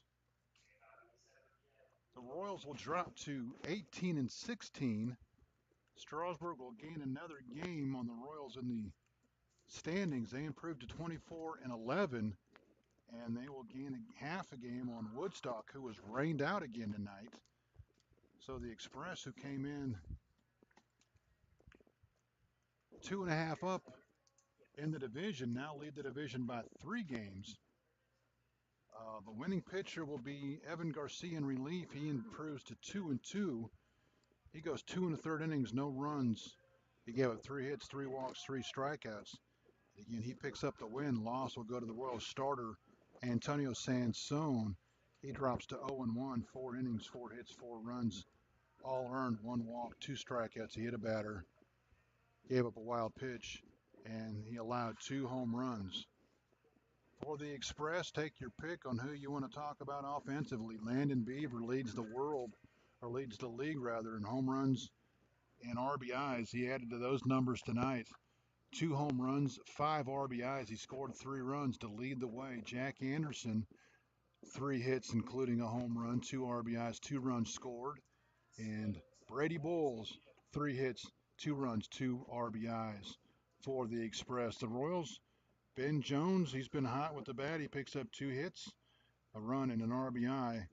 Todd Abraham had the only other RBI, and 4 other Royals picked up hits in the ballgame tonight. The Royals lose it 12-2. Strasburg all over the Royals after the first inning. They scored a run in the second, 3 in the third, 2 in the fifth, 2 in the sixth, 4 in the eighth to get the win. Again, these two teams will meet up tomorrow night in Strasburg. Our friends down in Strasburg will have the call for you. The Royals don't come home again till Saturday when they take on the Purcellville Cannons here.